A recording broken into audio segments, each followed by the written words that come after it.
You are now entering a dangerous liberty zone where God-given natural rights are held sacred and exercised. This is your warning. Tyranny, fascism, and censorship will not be tolerated. Ideas will be exchanged freely. Rigorous debate and open discourse is encouraged.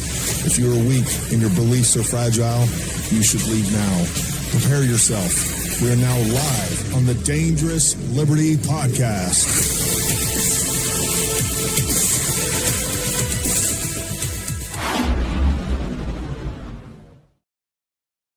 What is happening, everybody? Happy Wednesday out there. Hope everybody's having a great day. We got a great show for you today.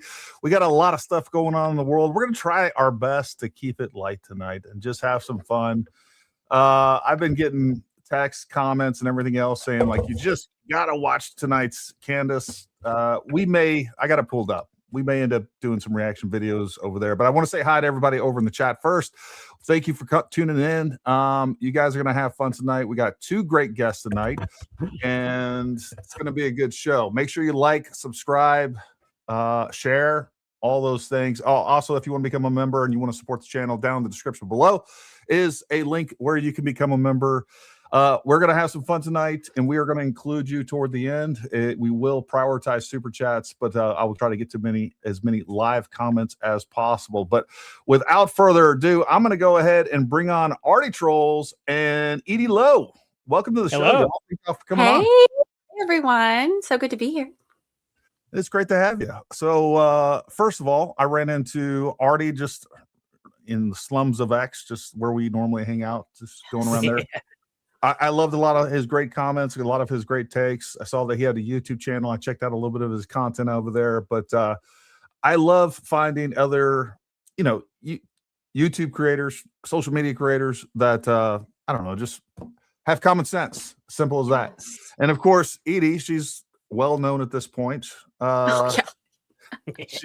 She's had some really great skits that she's putting on X and her other social media sites. And by the way, folks, down in the description below is both of their YouTube and X channels. Make sure you go follow them, give them a like. But we're going to do ladies first.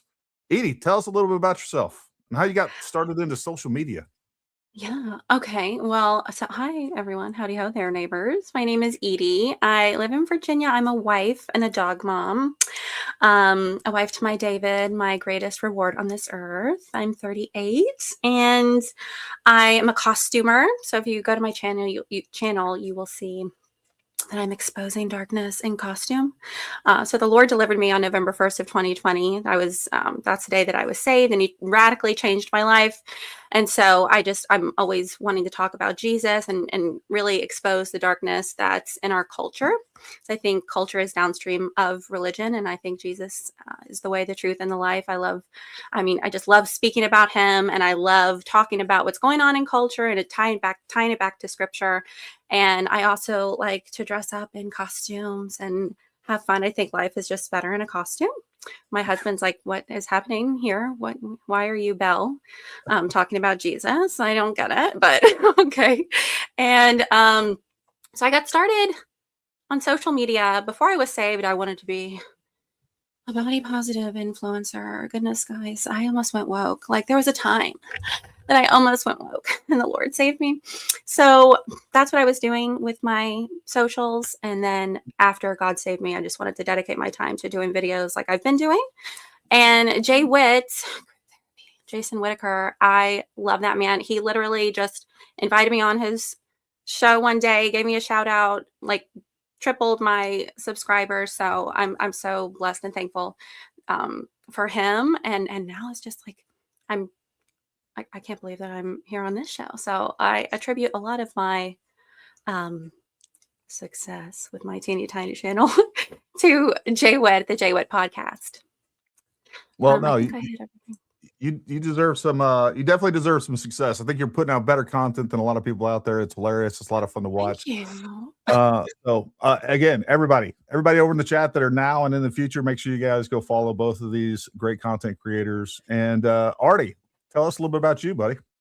Yes, sir. So I'm Arty Trolls. My name's Nick. It doesn't make any sense. It's a long story. It was a really bad gamer name I used to have. You also grew up, right? So No, it started off with Arthemesia, and a couple people would call me Arty for short because that's really hard to pronounce.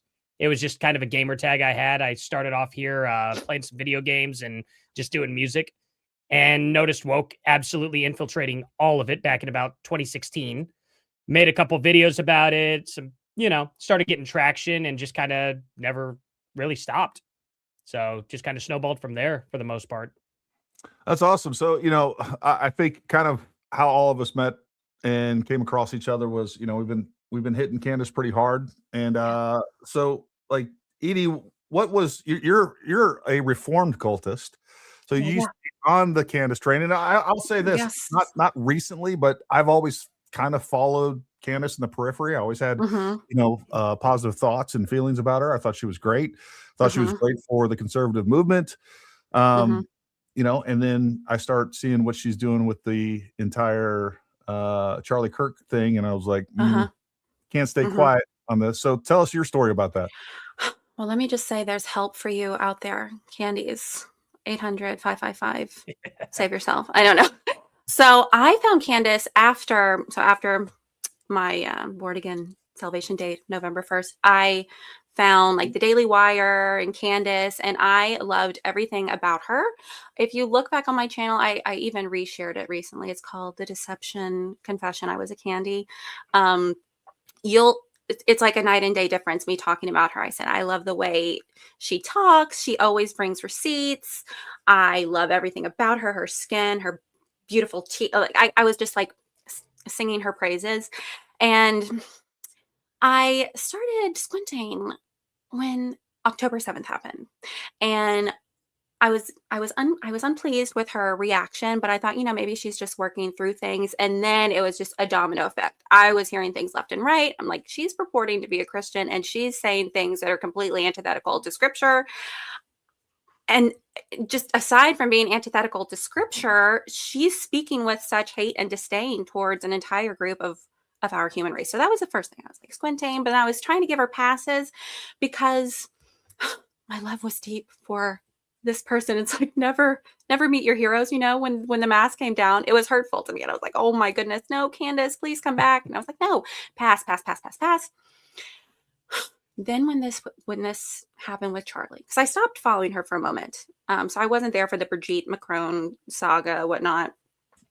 And then this happened with Charlie. I started following her again. Let me tell you, and I'll wrap this up. I wept when I saw her tribute video when she said there's no Candace without Charlie. And that seemed like real, genuine pain when I watched that. And I mean, she sucked me in again. But then it was episode, and I saw what she was doing and heard what she was saying. And I only knew a little bit about Charlie, and everything I knew about him, I loved. I thought that he spoke the truth about the Lord. I could tell that he was a God-fearing man. He loved his family. I would hear him talk about his wife, never knew about Erica, nothing. But everything that she was saying was a complete contradiction to what he portrayed to the world. And I'm like, what are you doing? And then I started looking things up myself. And the lies that were just coming out of her mouth and the way she would twist scripture to validate her own behavior. And I was like, no, I'm not going to have you do that. Not with my Lord Jesus. I just can't stand it. So when people say, why are you coming so hard at her? I would not be coming hard at her like I am if she would just admit that she's not a Christian. But she maligns the word of God. She is leading people down the path of treachery, like leading them straight to the pits of hell. And we are supposed to snatch people from the fire. So as a Christian, it's my obligation to call her out because she's doing all of this under the guise of Christianity. So that's why here I am. Yeah, there's a lot going on when you start sitting back and analyzing and you look at all the different facets of life that Candace, in my opinion, is damaging, right? Whether it's Christianity, whether it's the conservative movement, whether it's the United States, whether it's whatever it is, just it's like everything that she touches and she tries to put a hand on everything. It's damaging to that, which is, some of it I'm still sort of convinced that, some of this is intentional to undermine like even the conspiracy. Look, I believe in conspiracies. Artie, you and I were just talking about this. I'm a big believer in conspiracies. Conspiracies happen. We know they happen. We can look at COVID. We can look at the stolen election of 2020. We can look at fix. We can go on and on and on. The Steele dossier, the lawfare that was that was put on President Trump and his 34 felonies. Like those are all conspiracies, very real conspiracies. Oh, yeah. And when you have someone like Candace out there that I think really is giving conspiracies a bad name, giving the Conservative Party a bad name. But what really irritates me the most is when you sit there and say, I loved Charlie while you're destroying his family and everything he stood for and the conservative movement and the gains that he made. Like we had not only a conservative revival in the United States, but a genuine Christian revival. Like suddenly Charlie made it cool to be a Christian. Charlie made it cool to be a conservative. And these are things that he talked about and was winning over the conservative youth in droves, something we'd never seen before. And then, you have Candy come in here and say, nope, TPUSA is actually evil. Everything that he was actually doing was evil. She's not saying that, but that is what she's saying, because TPUSA today is no different than TPUSA, 5 months ago. But so Artie, what was the moment for you, man? Why'd you start speaking out against Candace? Oh man, so I've been pretty much speaking out from about Candace since the very beginning. Before I even started a channel, I was watching what all followed with the whole social autopsy debacle that was going down, and it was Blair White who actually, I believe it was Blair White who ended up calling out Candace Owens when she flipped and started her channel Red Pill Black, if people remember that channel at all. And it was like a few months later or so, and she went full conservative. And Blair White was like, "Hey, hold on. This is the lady that just tried to dox all these kids," and ended up having a big debate on Dave Rubin. And that was one of probably the first pieces of media I covered about Candace Owens, was the Dave Rubin, Blair White, Candace Owens debate. Probably one of the funniest debates I've ever seen in my life. Poor Dave Rubin can't even get a handle on it. It's just him going, guys, over and over and over again while they're just screaming at each other. It's fantastic. I miss that old YouTube. That was my taste into, and just since then, never really trusted her. When she signed up with Daily Wire, there were a couple times I had agreed with her on simple subjects involving Trump and stuff. Yeah. But again, I was right on Steven Crowder's side with the whole garbage, her saying that Steven Crowder should have put his big boy pants on and negotiated contracts with Daily Wire. And then in the same sentence, she goes, well, he did negotiate, but then we turned it down. And it's like, oh, so the term sheet was indeed an actual contract, and she's sitting there now upset with Daily Wire over the exact same thing she defended years ago. Yeah. And that just blows my mind.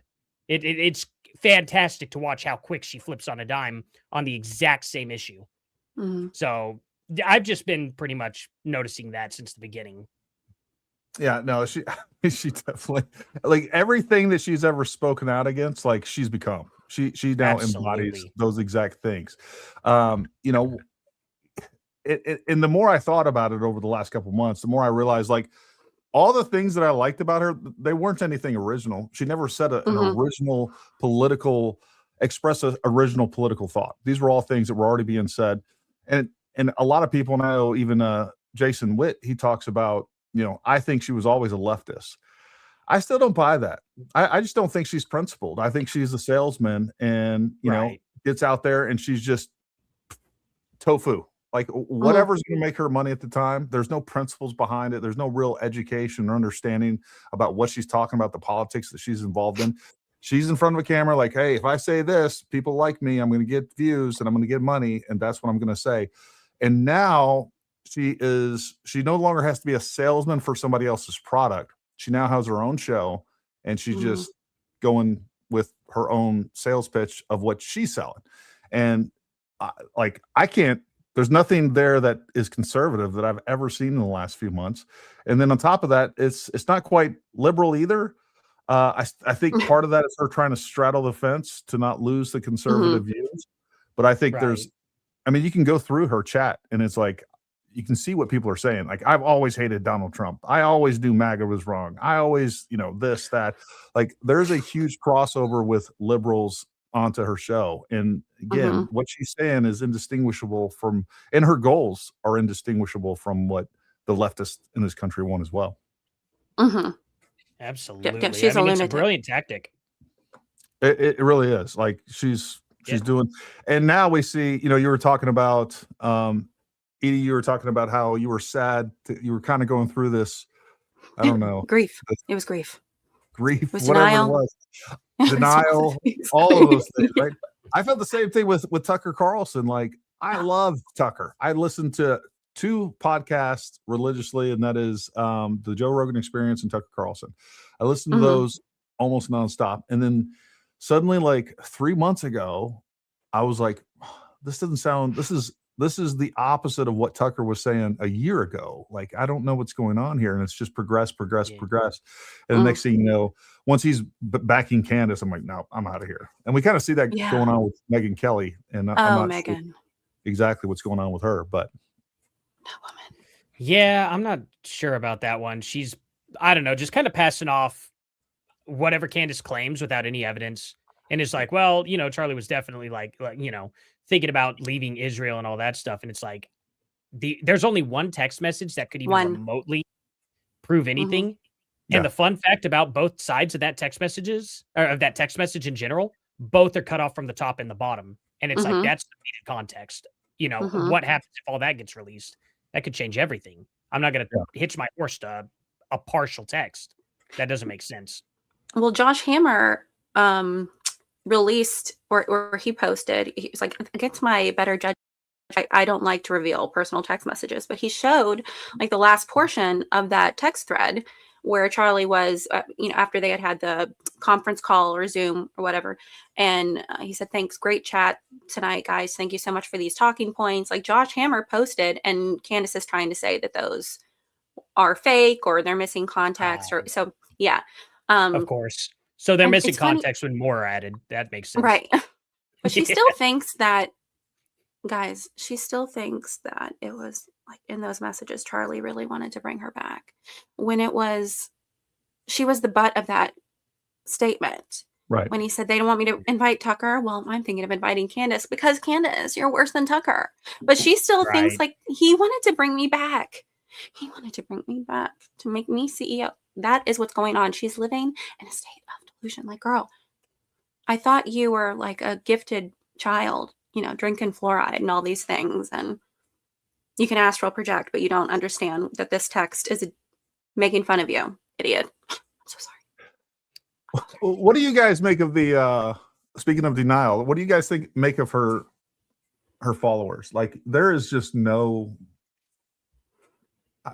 there's no talking and with any sort of reason or anything. Like, there is no convincing them of anything. No matter how much evidence you show them, no matter I just got to the point where I know I'll interact with somebody like one time, and then from there I can tell where this is going. Like, this is an immovable idiot that I'm not going to have any influence, and all it's going to do is frustrate me and waste my time. Blocked. I've gotten so good at blocking. Like, I want to have the most blocked accounts on X. Yes. That is my goal for this. Going for that Steve Shives record. No, it's really funny because the ones on X, they're not changing their mind for anything, but the ones on YouTube absolutely puzzle me. They don't make any sense. They're just bots. I mean, they're legitimate bots. I haven't found any commenting on any videos that are defending Candace that aren't bots. I'll reply something to them, and they'll reply something that's so completely unrelated to even what they said before. Oh. It's shocking, and I have no idea if Candace is the one doing it or if somebody is aiding her in sending these bots, but mainly the ones I see on YouTube are bots. The ones on X, either they're very sophisticated or something, or they are real people. But those are the ones that are the craziest, in my opinion. Yeah, so I think is exactly right. And Patriot Dad, we did a long, and he's studied this a lot more than his entire team has studied this a lot more. We need to have him back on and talk more about that. But basically what he's saying is what they're doing is they have these people that have like 30 accounts open, right? So they're literally managing 30 accounts, and they're what's known as a sock bot. So it's a real person behind it. it's just not like a real account. And they've been given a task. Hey, this is what we want you to do, and this is what they're doing. So they got 30 accounts going, and you can spot them pretty easily. Like, we can go through my ex account. I think it's kind of funny, and you can see what's going on. And right around the time that Elon cut it off to where you couldn't have these foreign accounts, all these new accounts. So most of these are new. They have like 30, 40. And if you go through the people that are following them, there are other accounts that look just like theirs. And you can go through their feed, and what they're doing is they're reposting everything Candace says, and all of her surrogates, Project Constitution, Baron Coleman, Ryan Mata, like all the usual suspects. And then all they do is repost that. And then on top of that, they go and harass her opposition. And it's just, it's like, and what they're there to do, I think what their goal is to waste your time. So I've gotten to where I don't even say anything. I don't argue with them. I look at their account. If it's a low follower account and it hits a couple, you can actually, a lot of times too, you can actually, hey, Grok, is this account is, listed, whatever. And it'll tell you like, yeah, this has a lot of the characteristics of a sock puppet account. So I do think that there is a well-funded push behind this. And again, you don't need that much of an imagination. Everything she's doing is damaging to MAGA. So it could be leftists within this country, George Soros types. There could be foreign adversaries, which again are George Soros types. They're all leftists. They're all globalists. It's all the same. But I do think that she has an artificial push and has a lot of artificial attacks taking place to her opposition. Because again, these are not even arguments that make sense. And then you get in there and you can tell they got it down. They know how to spin you up. And the intent is just to get you aggravated and waste your time. Absolutely. Yeah, they're crazy. I found it. They're crazy. I'm new to X, Twitter, whatever we're calling it. I've had my account since 2016, but I just in the last week have been on there. And the candies are crazy. They're using profanity, vulgarity, making fun of me, which is fine. But on YouTube, it's funny, Arty, because I think it's reverse. I was shocked at some of the things I was reading on Twitter. I was like, oh my gosh, we're allowed to talk like this on Twitter. The real people, though, the bots, okay, yeah, fine. They're working for the enemy. But it's like people that I interact with, at work that are candies, they're the ones that I'm confused by. Because I'm like, how have the scales not fallen off of your eyes yet? How have the scales not fallen? I would say that they should have fallen off when she was talking about the bees in the tunnels with the maroon shirts popping up. And the Egyptian birds. And Egyptian planes. And then now France. Like, all of this can't be right? Like, all of this can't be. What is it going to take for you guys to realize that she's lost all of her marbles? Yeah. What is it going to take? And where is her husband? Because my husband, you wouldn't see me if I was acting like Candy. Like, he would have been done, got me help. We have a place in Virginia called Tucker's, okay, where people go when they need some psychiatric care. So I would have been enrolled in Tucker's if I was acting a fool, like Candace. That's not what I expected with that name. Oh, really? It's not what I thought it was. I thought it was going to be a bar. It's where you go when you need to hug yourself for a long time. I was like, dang, we're going down the hole where her husband's going. No. No, but I'm like, why isn't anyone intervening? Gentlemen, like, if your wives are going bananas, would you not have already intervened and gotten her help? Yeah. Well, look, I don't think, you guys have seen some interviews with Mr. George Farmer. He is not the alpha in that relationship. I can just tell you that right now. Like, I think he's the one making Candace sandwiches. I think somebody said that the other night. And I think that's exactly true. She's running that roost. And the other part of this too is like, she's got a lot of money. She's making a lot of money off this show. And who knows if she'll get sued or not. She's definitely well past the point of having a successful lawsuit against her for sure. But it just depends on if TPUSA or anybody else has the will to do it. Mm-hmm. That being said, like, she can get sued for $500 million between the Macrons and TPUSA, or just the Macrons. It doesn't matter. At the end of the day, all those assets, I guarantee, are well protected on the George side. Like that's going to be his money. That's separate. Like it's not going to affect her daily life in any way. It may give her a little bit of a bruised ego, but she's going to capitalize on that too. Like if she loses a lawsuit, all it's going to be is, well, it's the system against me. It's, I told you this. This actually proves that Erica Kirk, TPUSA were involved in this. This is actually proof of that.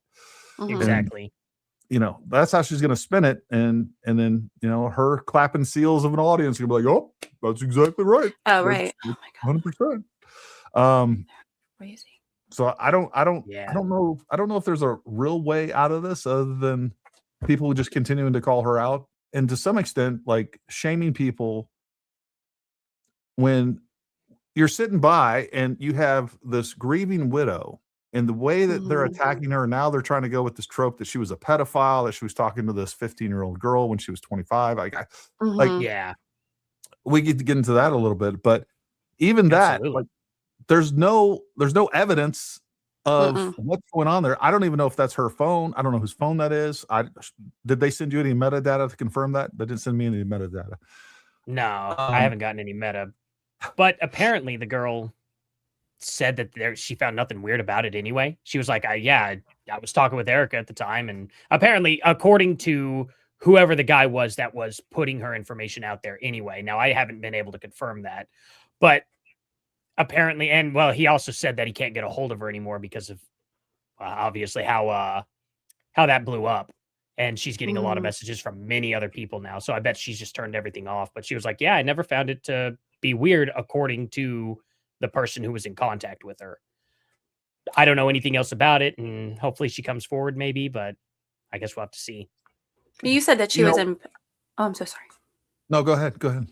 Arty, I saw that video that you did on her. And the young lady wasn't she in pageants? I'm not 100% sure if she was in pageants. She did say that she found Erica Kirk to be a role model.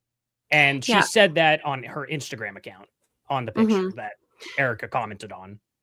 Yeah, because I have friends who have been in pageantry since they were little. And if they've won titles, I mean, even if they're in their 30s, they will usually have, they can mentor the young pageanters or pageanteers or whatever we're calling them. So that's not absolutely a far out concept. I wouldn't work. Well, not to mention her acting and her modeling. And I mean, there's so many different things that she could have been mentoring her. And the fact that the girl saw Erica as a mentor, I mean, clearly something was kind of going on behind the scenes, I would imagine professionally, involving one of those avenues anyway. One of the things I was thinking about today popped up all the stuff with Trump and Epstein, right? And I was thinking about all the lawfare against him and how they tried to smear Trump in the many different ways and the many different tactics that they took against Trump. First, it was, they had the Steele dossier, and then they were trying to put him in jail or at least impeach him multiple times. And then it went to, he was basically guilty of sexual SA. And then just continuing, like there was new people coming out of the woodwork and all these like little things that they were taking out of context. It's the exact same pattern that they are now using, that Candace is using against TPUSA and specifically Erica. First, it was, hey, you know what? She's guilty of murder. She knows more than she thinks, that she's letting us on. She's in on this. We saw her at Fort Huachuca. Now it's and kind of in that same time period. It's like, hey, the implication here is that she was having an affair while Charlie Kirk was alive. Now she's continuing to smear her, essentially saying that like there was trouble at the home because Charlie Kirk took his ring off, and now she's trying to imply that he did that at the same time, that they removed that wedding picture. Apparently that's what she's saying now today, and we may jump into some of that. And then it's which is her profile picture still. Yeah, and now it's going into this where she allegedly is trying to groom this girl, which doesn't even make sense. And from what I've seen, there's no evidence of that from the text messages I've seen. You have to read a lot into that as to what's available to come to that conclusion. Which is rich coming from her, given the allegations against her husband. I said the other day, I said yesterday, why? Okay, don't come after somebody's relationship or their finances or their children or anything like that unless you want a target to be put on your back, because you're just opening your family up to the same scrutiny. Now people they have an incentive now to research you, Candace, and to research your husband and your children. Like, she's going to come for Charlie's children next. Yeah. She said, oh, they're off limits, because somebody left her a comment saying, we'd like to know more about Charlie's children. And her body always gives her away. She is so brain dead that she doesn't realize that. But she said, I'm not going to talk about his children. Like, I'm not going to talk about his, just completely giving her away. Like, girl, you're about to talk about his children. And that's just going to open yourself up for people to talk about your children. Like, where are your children? Don't throw stones when you live in a glass house. She's crazy. You know what I mean? Yeah, no. And Tuesday when I was on with Jay Witt, I brought it up and I had never even heard it. I was like, I think the next thing that she's going to start saying is that those are not Charlie's kids. And apparently that rumor is already out and they're already going with that. So, I mean, there is nothing off limits with her. If it gets her to score points, and that's the crazy thing. It's like, no matter how absurd whatever she says or whatever accusation, her followers will jump on it. They'll believe it. They'll push it. They'll promote it. They'll retweet it, and they'll spread it like wildfire. And it won't even tingle their conscience one time. Yeah, I don't know how they haven't, because I wasn't as far gone as some of these candies. Because if you look back at her when this first happened with Charlie, she was singing Erica's praises. She was even in the tribute episode, because she couldn't help but give herself a pat on the back. She said, I was the one who told Charlie, just go for it, Charlie, because he was talking to me about Erica. I told him, just go for it. And then in the next episode, she said, Erica's a fantastic woman. She's a God-fearing woman, this, and that. And I could just tell with people, I could just read people and I know. Okay, so why now aren't you guys questioning whether or not her sensor is broken? Because clearly she misread this diabolical blue-eyed butcher. She wasn't able to pick up on those vibes. So why aren't they questioning her? You see, that those are the ones that are really far gone, that they can't even see through her poo-poo. Yeah. I know. I said poo-poo. I'm so sorry. Yeah, well, she also had oh, my bad. No, go ahead, Arty. She also had originally said that she was incredibly happy that Erica Kirk was the CEO, and she thought that it was, the right thing to do. And then she kind of tried twisting it and going, well, I think she should have had an interim, CEO placed in there. And then it went to, I don't think she's, the right person for the job. And it's like, what happened between the month where you said you were glad that she had stepped in, all the way up to the point where you said, no, she should not be in that, in that position. What actually substantially changed with evidence? Like, if she could just show it, that would be fantastic, because she hasn't shown anything. She's just gradually talked herself into not liking Erica. And it's kind of wild to me, especially with the whole iMessage thing, which is silly. I think a lot of that's driven by her comments and her fans, whatever they're saying down there. Just like how she did a 180 when she came back from that meeting with Erica. She laid a lot of stuff out on the table that essentially debunked most of what she was saying, from phone calls with Mikey McCoy to many other aspects of that. And there was clearly, in my mind, she was going to be backing off. That's the perception I got. And then I looked at the comments of that episode, and they were mad. She was like, "Oh, now you believe the hype. You are now part of the Fed. Like, you go out to Israel." All the normal tropes that we hear down in her comments. Oh, you just quit on us. We were backing you, and now you quit because you met with Erica. She completely changed you. Right, the next day she was back at it. She completely flipped the switch. And did you see her comment? Because she deleted it, but somebody had already grabbed it. Did you see her commenting? If I still have it, I'll send it to you guys. She said, I am really disheartened by, this isn't a verbatim, by these comments. How can you saw that one? I remember it now. Because they were coming at her. Yeah. They're crazy. And so then we got Mitch, the child of the Zodiac killer. Oh, Mitch was cool. That's a wild case. Wild. Wow. It doesn't even. I don't know why she would stand so much behind him. That's crazy. She didn't have to do that. She did. She didn't have She to. didn't Arty. have to do that She at didn't all. have to do that. She could have gotten into this any other way. I know. And she's not willing to let it go. She's like, "Yep, No. still true, still true." Well, does anybody know the status of his? I don't know, his GoFundMe. It's not GoFundMe. It's I haven't kept up with that. No. Yeah. Let me. Did it get? Hopefully, it got taken down. No, it definitely didn't get taken down. I know as of like a few days ago. I want to say it's up to like Dang, 155,000. Shut up. I'm so sorry. Oh, That's I really hope ridiculous. so. You know, Jay Witt thinks it's a money laundering scheme. I agree. I don't know if it's money laundering. I think it's paying for him to come on and spew those lies. And Yeah, it's absolutely insane. I mean, just from the very beginning of it all, and especially how the Gibson Go didn't even stick with his original name. It just immediately changed as soon as we found out his name was Mitch Snow, which I thought was hilarious. And what was it? she What was the name immediately- switch? I didn't see Harry it. Myers. He Harry was Myers. originally that. Yeah. And then when we found out his name was actually Mitch Snow, and he never actually changed his name for a witness protection program or any of that garbage, she immediately just dropped the whole Harry Myers. And it's just Mitch Snow now. She hasn't even uttered Harry Myers, I think, since the day she first brought him up. Oh, here we go. He's raised $150,000 just about. He's right a wow. few bucks short. there you go. Wow. Wow. I would like to see where this money goes, honestly. Well, I can tell you right now, his ex-wives who have never received any child support, they're going to get it. Yeah. I hope I so. hope they do. Exactly that. I hope they get every penny of it because they deserve it. Absolutely.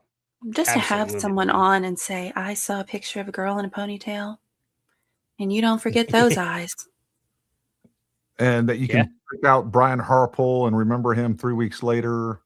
And look, the whole thing, like anybody that's in the military knows that they wouldn't be planning something at Fort Huachuca with conventional forces.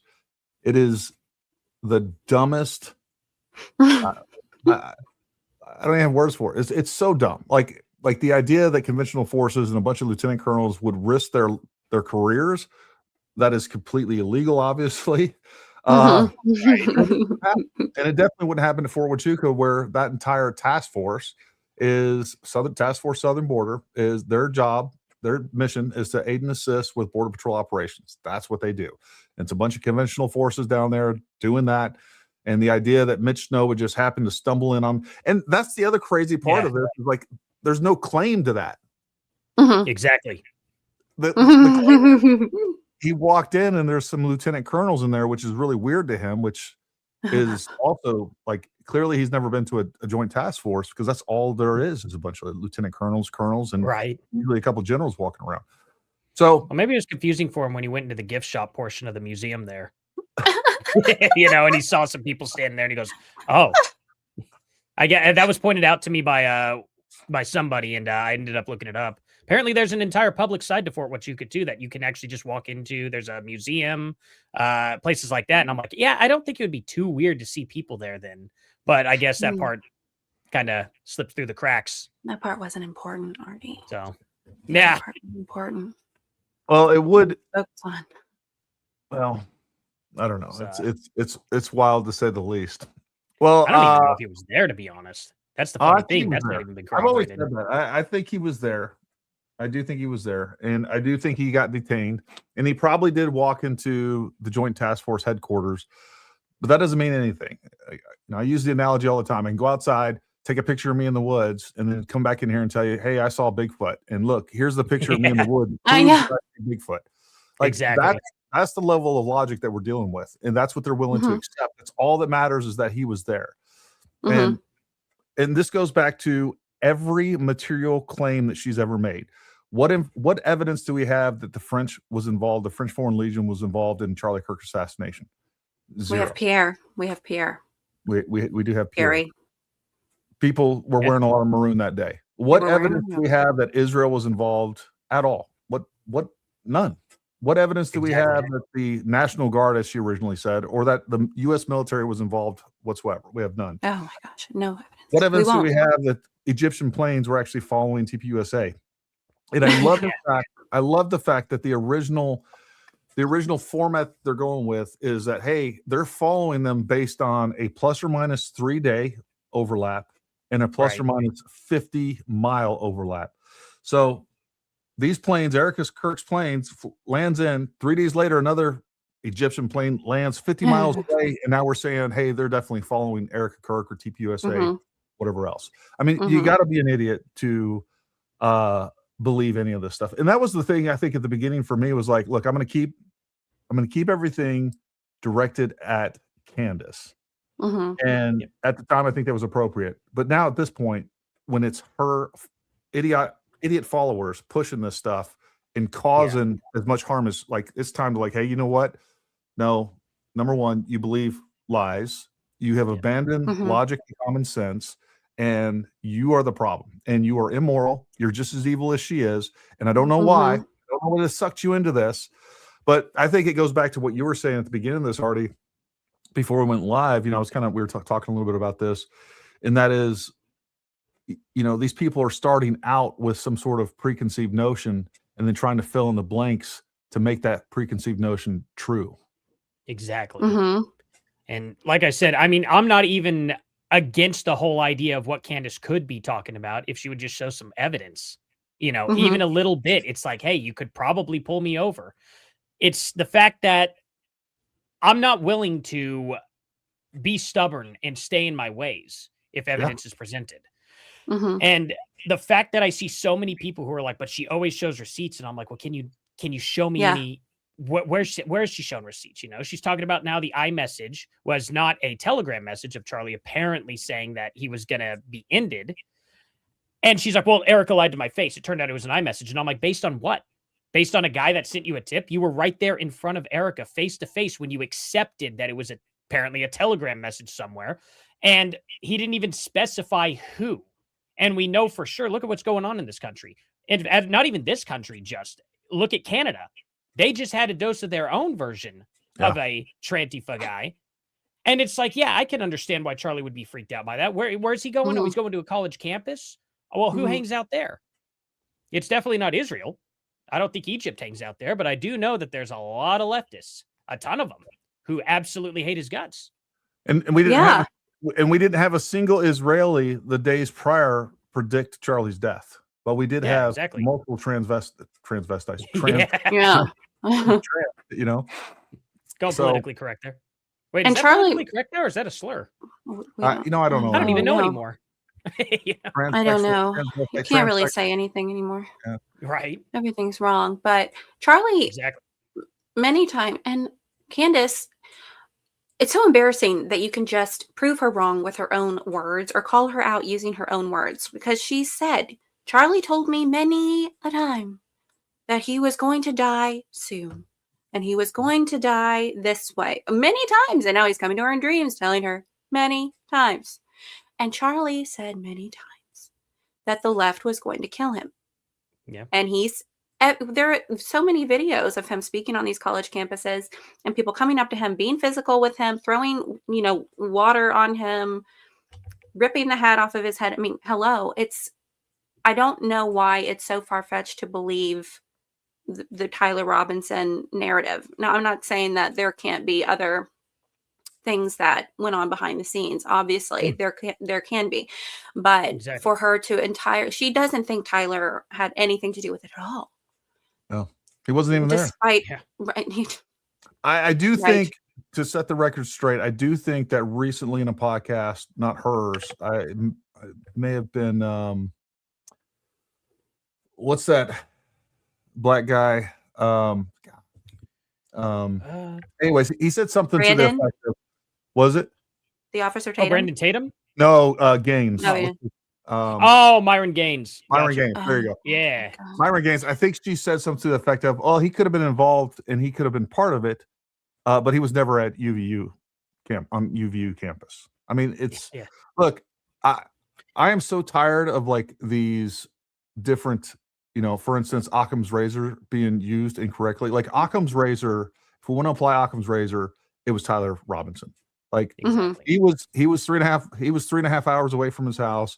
It's his Mhm. gun. His own family recognized the firearm. His own family saw him, recognized him on the surveillance footage.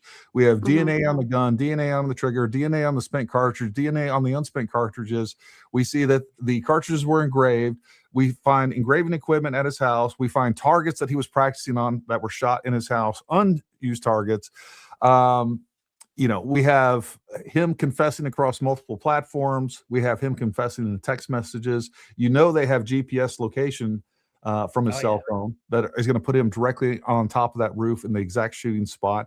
We know they have surveillance footage that they haven't shared with him of Mhm. moving from behind that wall, moving out to the spot where he shot that round, and then Mhm. exhaled out of there.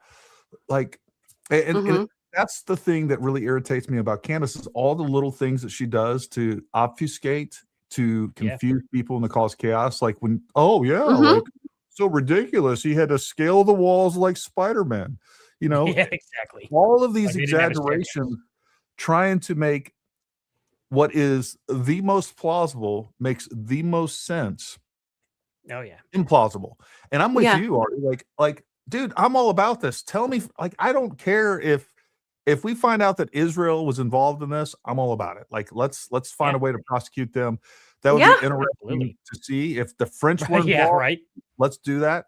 Like, just give me some evidence that outweighs this evidence, and I'm good to go. Mhm.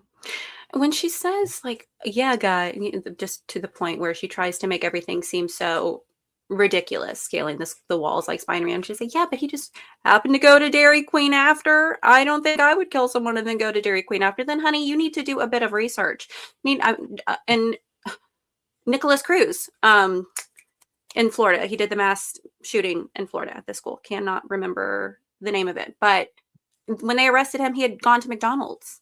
If you look Yeah. back at a terrible true crime case, Shonda Scherer, she was brutalized, and they went to eat breakfast at a fast food restaurant when she was still in the trunk. The psychopaths do strange things because their brains are not normal. So that means nothing to me. Quit telling people, well, he went to Dairy Queen to get an ice cream cone. That means that he clearly had not just gone and shot a man. Shut up. Yeah. She's an idiot. You know Yeah. I nothing. mean, he thought he did a great thing. That's what Yeah. he thought at the moment. And he's not Why wouldn't he capable be of proud of it? Yeah. Yeah. empathy or remorse, so it wouldn't be foreign for him to go and get a snack afterwards, coming down Yeah. from his high. And the same argument can be said because I've heard a lot of people say, how can this untrained person go up there and he's nervous and he's afraid of being caught and he's able to get a shot off at 140 yards, which is not far, folks. Like Mhm. Exactly. my kid was shooting 1,000 yards when he was 7. Like this is Oh my gosh. 140 yards. There's a video of me shooting 140 yards offhand standing up. Not hard to do at all. But again, what you're doing is you are projecting your own sensibilities, the fact that you're not a sociopath or a psychopath onto this guy that he doesn't feel emotion. He doesn't feel bad about killing this guy. He thinks he's doing, just like you said, Artie, like the right thing. And Mhm. this was just an average, ordinary freaking Thursday for him. It's like it's not a big deal. Absolutely. Yeah, to see him just so, I mean, look at him in any of his court appearances. Yeah. He doesn't look remorseful. He doesn't even No. look like he's that upset for being there. No. I mean, look at his lawyers also freaking out because TPUSA footage is probably going to get shown as well. So we kind of know where that's at now. Mhm. And Candace hasn't mentioned that whatsoever. I mean, it kind of tells all if she would just be, I'm surprised she hasn't even tried to live stream the courts. It goes against everything that she could possibly Mhm. be promoting at the moment. She could be doing that to give Tyler some defense, maybe, but not even so much of a word. I mean, she didn't even mention the Discord leaks that Turkey Tom covered, No. which Because are she absolutely damning in every way for the guy. Well, one of she the doesn't things. really care about sorry. Go ahead. I was gonna say she doesn't really care about finding out about Charlie and his murder. She just cares about destroying what he built and his family. As I agree. that's all just a ruse to say I'm dedicated to finding out who killed Charlie. No, you're not. You couldn't care less. You hated Charlie. You hated Charlie. You don't Yeah. behave this way and try to destroy someone that you loved. Well, one of the most telling things for me, because when I first realized what she was doing, again, this is probably about mid-November. I wasn't paying attention to her at all. And then I started seeing what was going on, and I started going back and watching her clips and And so I went back to when the charging documents were released. And when she's reading the charging documents, she actually never reads the charging documents. She has notes from the charging documents and kind of talking points that talk about some of the things, but she never actually goes through those charging documents. And that was intentional. She left so much of that, so much context and so much of the evidence intentionally out that, you can see that this was, it was engineered from the start, that she wasn't going to buy into these no matter what. And she wasn't going to allow her viewers to know what was going on, just like she never allowed her viewers or showed her viewers how easy it was to get on the roof, among many other issues. Yeah, it's wild. Yeah. Go ahead. Sorry. She likes to condition her audience before she shows them a piece of evidence. She say, what you're about to see is, she's a fantastic manipulator, and that's how she's been able to keep up the con for as long as she has. I'm going to tell you what you're about to see, and she presents the conclusion she wants you to draw. Like, she prefaces it with that. And so it's very easy for her audience to do those things, and then they're hooked. Yep. Exactly. Yep, that's exactly right. Let's hit just a couple of these super chats, and then maybe we'll play a few minutes of the current episode and see how crazy that gets. Absolutely. Sounds great to me. YouTube Jeremy Hambley, new video TRBF found in Texas. That's interesting. Tyler Robinson, BF found in Texas. Wait. Oh, yeah. He covered that. Yeah. So Lance Twigs is not, he's no longer in any type of hiding or anything like that. He's been found. Where was he in Texas? Because he had gone on the run, Super sticker. Candace Owens' undoing will be her fans, and I will just watch. What do you guys think about that? I don't know that it's going to be necessarily her fans. I think it's going to get to the point to where, look, I think there's like 2%. Her real fans represent like 2% of the population. And I think as more people are made aware of what's going on, they're like, oh my God, this is crazy. This is ridiculous. I think most of these people are going to have the same reactions that you and I all have. And it's like, how can you just completely dismiss all of this evidence and say that there was, because most people aren't into social media. And if they are, they're not paying attention to what Candace says. I think most people are on the extreme periphery of us that are on social media a lot, that more or less do social media more than just a hobby or just for entertainment, right? So we're very, we have a perception of what's going on with the social media, and we have a perception of social media's perception, what I think is wrong as well. But I think ultimately this is going to be one of those things where it's like QAnon, where it's like we all realize it was BS from the beginning, and it was all meant to undermine the conservative movement and make conservatives look stupid, and that's what this is.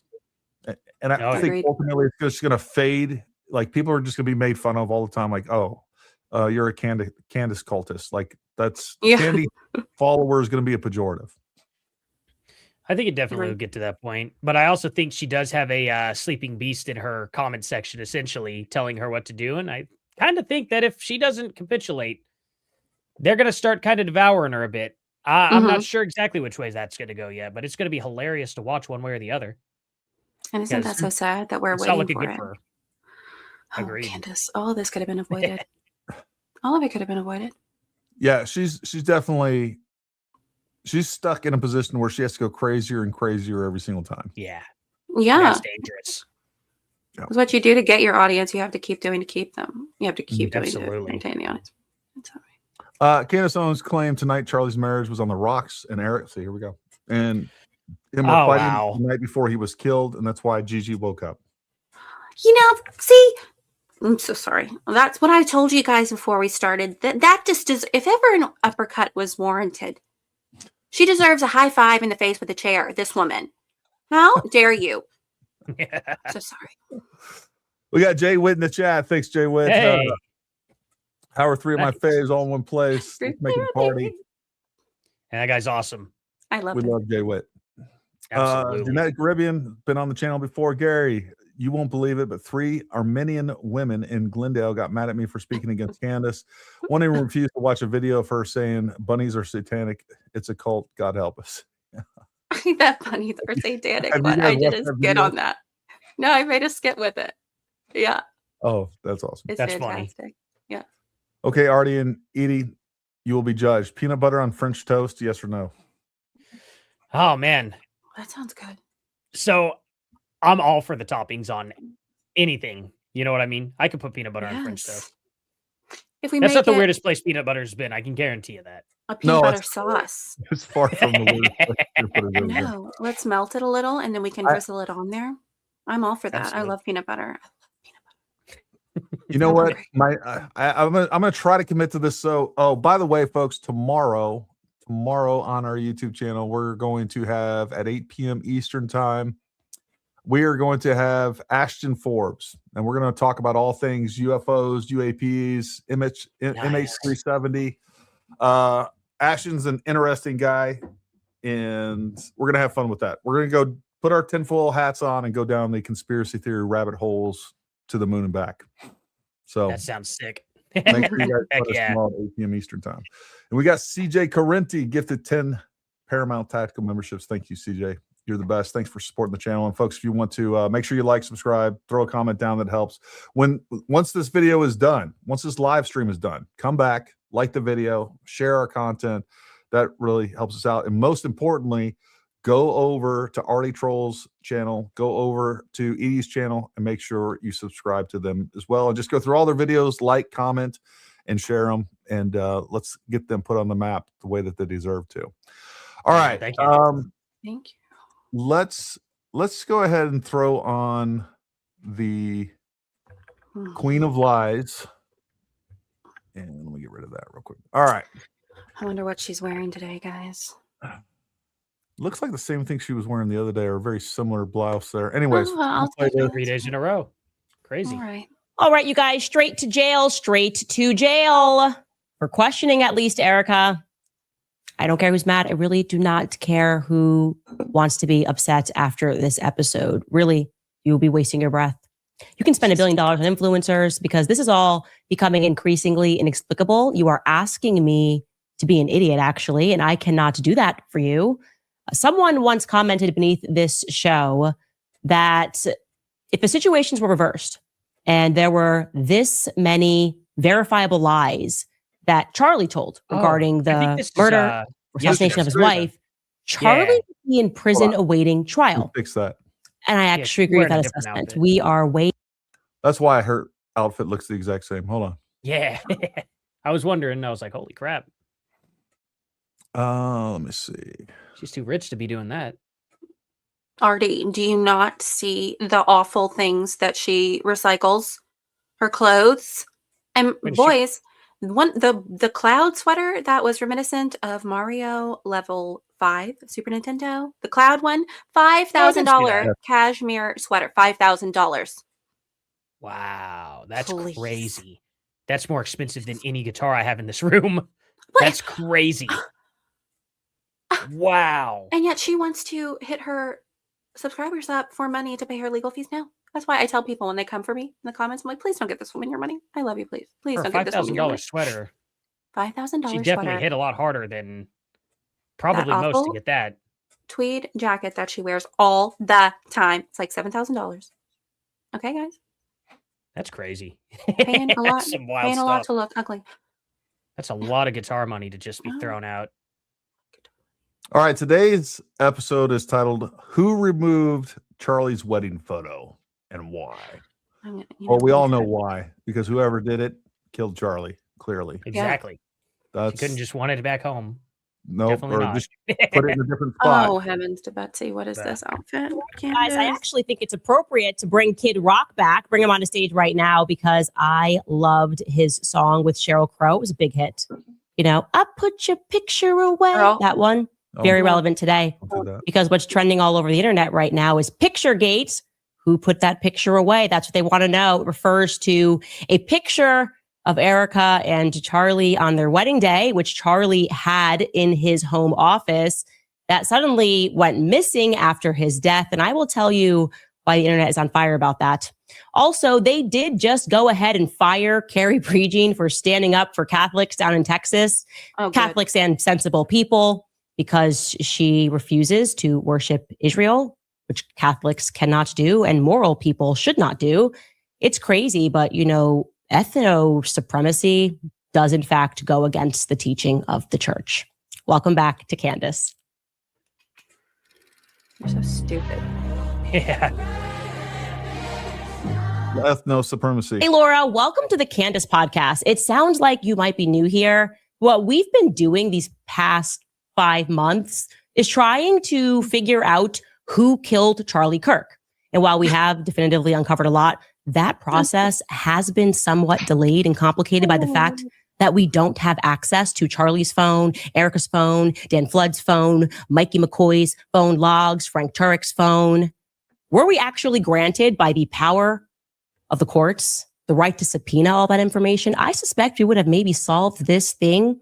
The insanity is this chick really believes that she thinks she should have subpoena power. Like she takes herself that level of serious that she thinks that somebody should just come along and be like, you know what, I deputize you. You have full access to everything. Just go out there, go get with the NSA, the CIA, whatever you need, you should get it because you're the only truth seeker here. It is a level of narcissism and cluster B that I've never seen before. She's a malignant narcissist. She's frightening. Before his memorial. Crazy. Before the quote unquote event of the century. So thank you. We welcome that opportunity, Laura. That is literally what we are doing here. Okay. That aside, something else that began trending last night, some internet sleuth, who I should have figured out who this was. Full credit to whoever that internet sleuth was. They detected an interesting difference in the Charlie Kirk home studio set. So he has his studio at home and a studio at the office.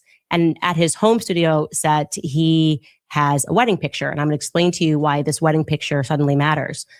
So Charlie's last live appearance before he was assassinated was, from his home studio at least, was on September 8th. This is the date that I believe Erica was actually at Fort Huachuca.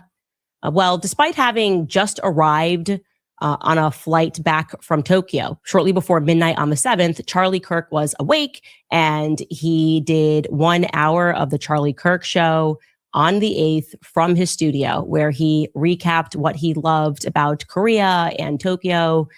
And in the background, you can see that Charlie has a wedding photo. Okay, this is the morning of September 8th, just to put that in your mind really quickly. Here is that wedding photo behind him, which you can see. And I also think that that's available on both of their Instagram accounts. Okay. On September 9th, he went into the office. And by September 10th, midday about, he was assassinated. We are told that following that tragic ending, Erica could not even or didn't want to move any of his items out of their place in their bedroom, bathroom. That's what she told the New York Times a few days later when she welcomed them into that apartment, the one that you're seeing there. Well, then fast forward to December 12th, and as a part of her Shabbat Shalom PR Blitz, she conducted her very first interview from Charlie's home office. She gave that interview to Glenn Beck. And during that interview, she was playing the part, as you are about to see, of this is my first time back in his office. And she keeps looking down and she says, sorry, I'm looking down. I'm just looking at all of these things that Charlie left over on his desk. The obvious insinuation to the public being that she had not yet traversed into that space. She had not gone through the things. She had not seen the last things that he wrote on the notepad. And yet, curiously, that wedding photo is missing. Okay, the internet was correct to call that out. Take a listen to what she tells Glenn Beck. I'm actually sitting in his office. This is his home office, and I have not been in here for a very long time. And I've just been, that's part of the reason why I keep looking down. It's not because I'm not. Wait. So what would you That's say the first time of this room that's not in view of the camera? What was that? I said, what percentage of this room do you think you'd say that is not within the view of this camera? The majority of it.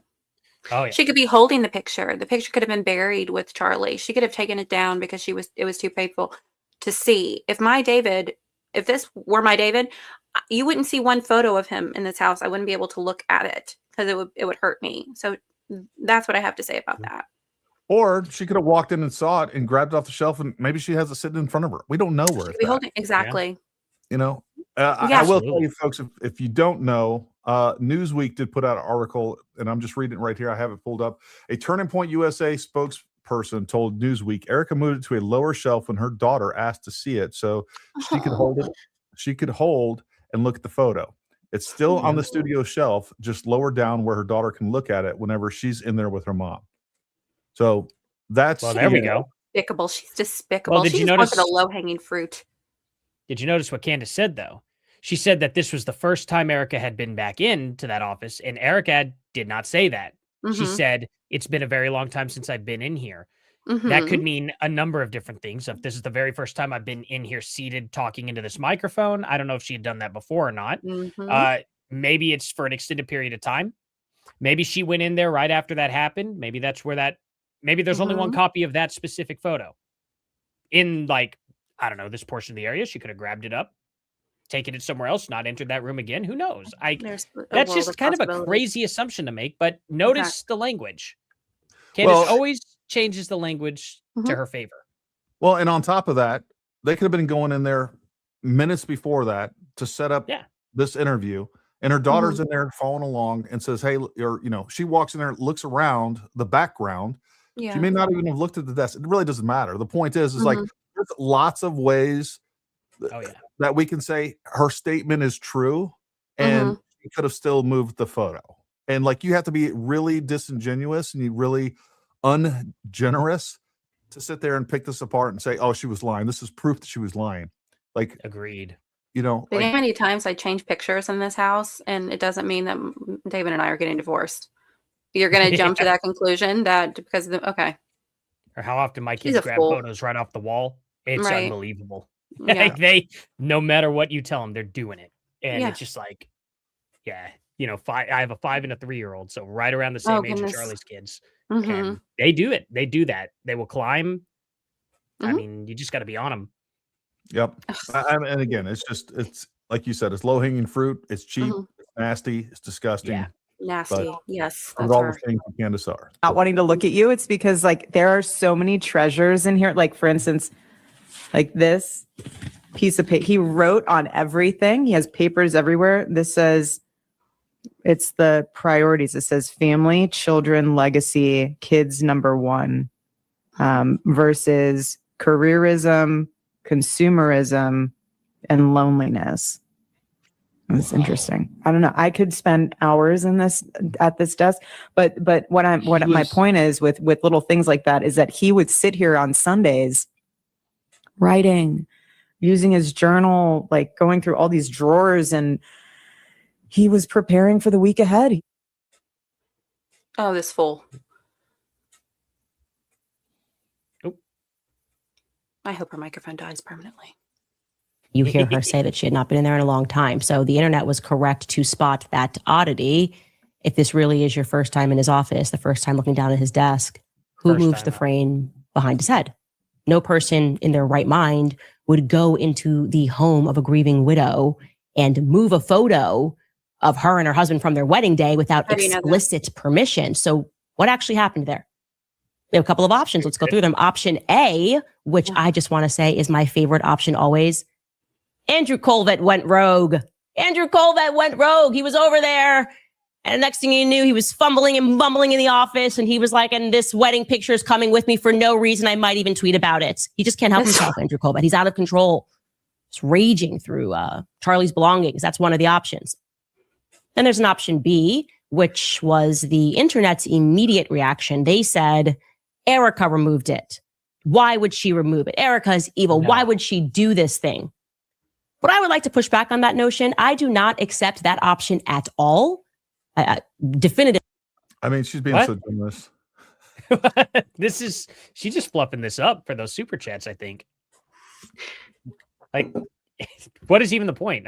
She could just throw out at least a little bit of crumb of evidence of any of the crap she's stated, but no. Let's just fluff this. And again, we can use her own words against her. I just did a little montage on Twitter where she said, Erica made Charlie happy. And Charlie made Erica happy. They made each other happy. Charlie loved Erica. Erica loved Charlie. Girl,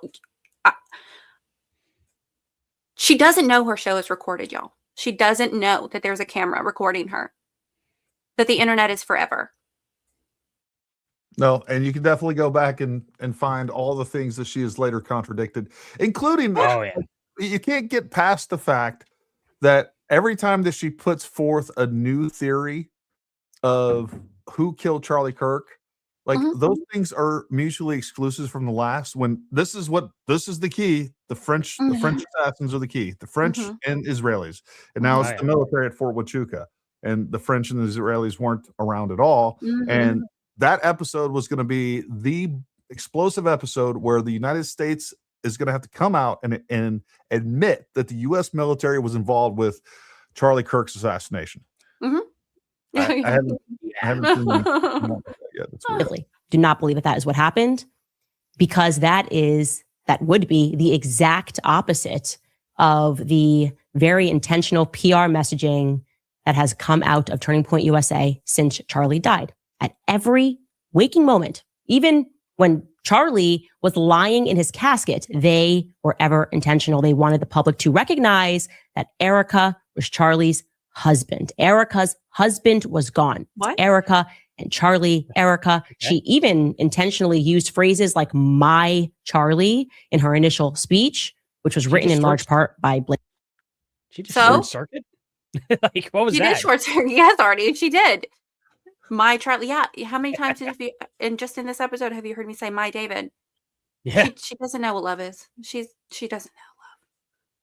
Like Neff, by the way, I'm told. Plus, in subsequent fundraising letters and emails, they wanted the public to know that it was "quote unquote" my Charlie, to remind them over and over again that's her husband. That's her husband. The intention was to lay, of course, the emotional groundwork for the sudden transfer of power. The idea being, she definitely knows a thing or two about laying the emotional groundwork. Yes. Yes. Yeah. I don't think we needed any groundwork laid down that Erica was Charlie's wife there. No. I don't think any of that was necessary. I think we kind of got the picture on that.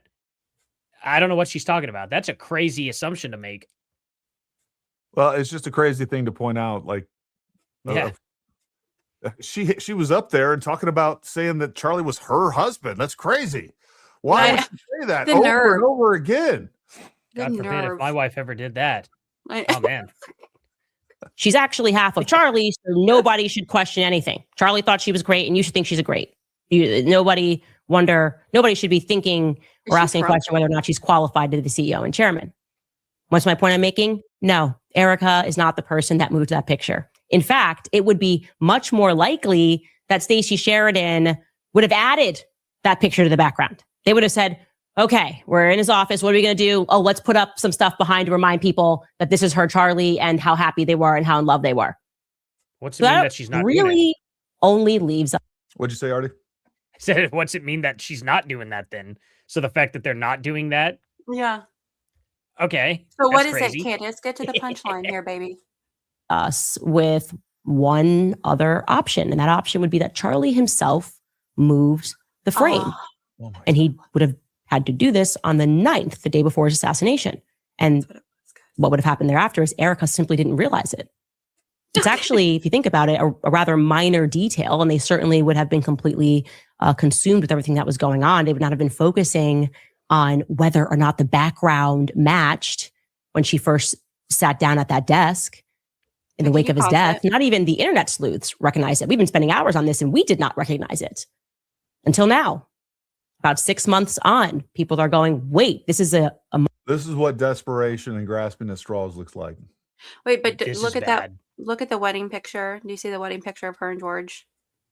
Mm-hmm. You do? I don't know. Yeah, it's not there. There isn't one. Okay.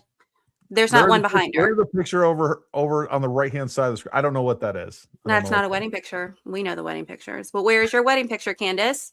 If that's the mark of a strong marriage, I would like to see that photo. Yeah. I would like to see that. And guys apparently never, they always wear their wedding ring at all times. Arty, are you not wearing your wedding ring? It's over here on the desk. Okay. I don't want to. It scratches the crap out of my guitars. That means you killed your wife. Let's be real. Yeah, exactly. Where is she, Arty? Well, I can't say where, but Okay. you know.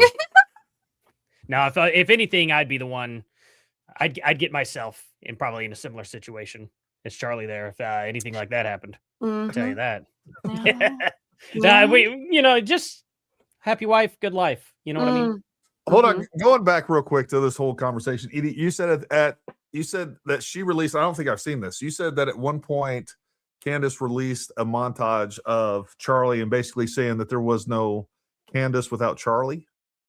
No, the montage I was referring to was I spliced together all the clips talking about where she was saying that Erica loved Charlie, Charlie loved Erica, they made each other happy, blah blah blah. Her tribute episode to Charlie, the end of it, her sign off, she said, "There's no Candace without Charlie." Yes, that's what I was talking about. Mhm. So she did say that there's no Mhm. Candace without Charlie. Yes. Could you imagine if some dude that you used to know died? And then when he died, you told your husband or just said it publicly, like, there's no, you were like, there's no Eydie without Arty trolls. Yeah, Shameful, right? that would be. Let me Yeah, tell you, ain't no way any man would be okay. Would you gentlemen be okay with your wives talking like this not in a million for years. 5 months that her entire channel is about another woman's husband?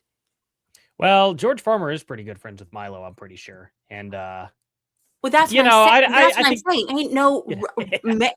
Well, in my very first video, the video that Jay Witt shared of me, I said this guy is batting for the other team because ain't no way a man would be okay with his wife talking about another man like this, obsessing shouldn't about be another okay, that man. is, like, Well, Yeah, I'll that's play crazy. some devil's advocate on that. Like, I do think that Ruben was talking about the fact that she sat in front of him and just talked trash about Charlie Kirk for Mhm.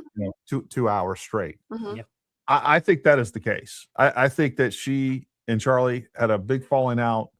She had Yeah. nothing but contempt for Charlie, and it shows every now and then. And I think that's what's really going on here.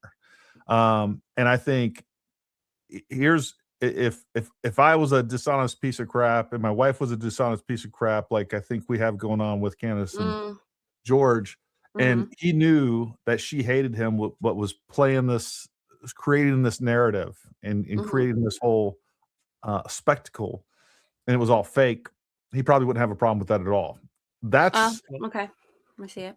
that along with what you just proposed, and I don't know, maybe one or two other scenarios is the only thing that makes sense. But well, minor I detail. want to. Sorry. no, go ahead. I do want to add one thing. You did hear Candace kind of admit that like 2 days ago, right? No, Did what you hear about how the reason why she quit TPUSA, her new revised reason? Yeah. Apparently Charlie Kirk lied directly to her face Lie to her face. about some elevator. guy named Ike. Yeah.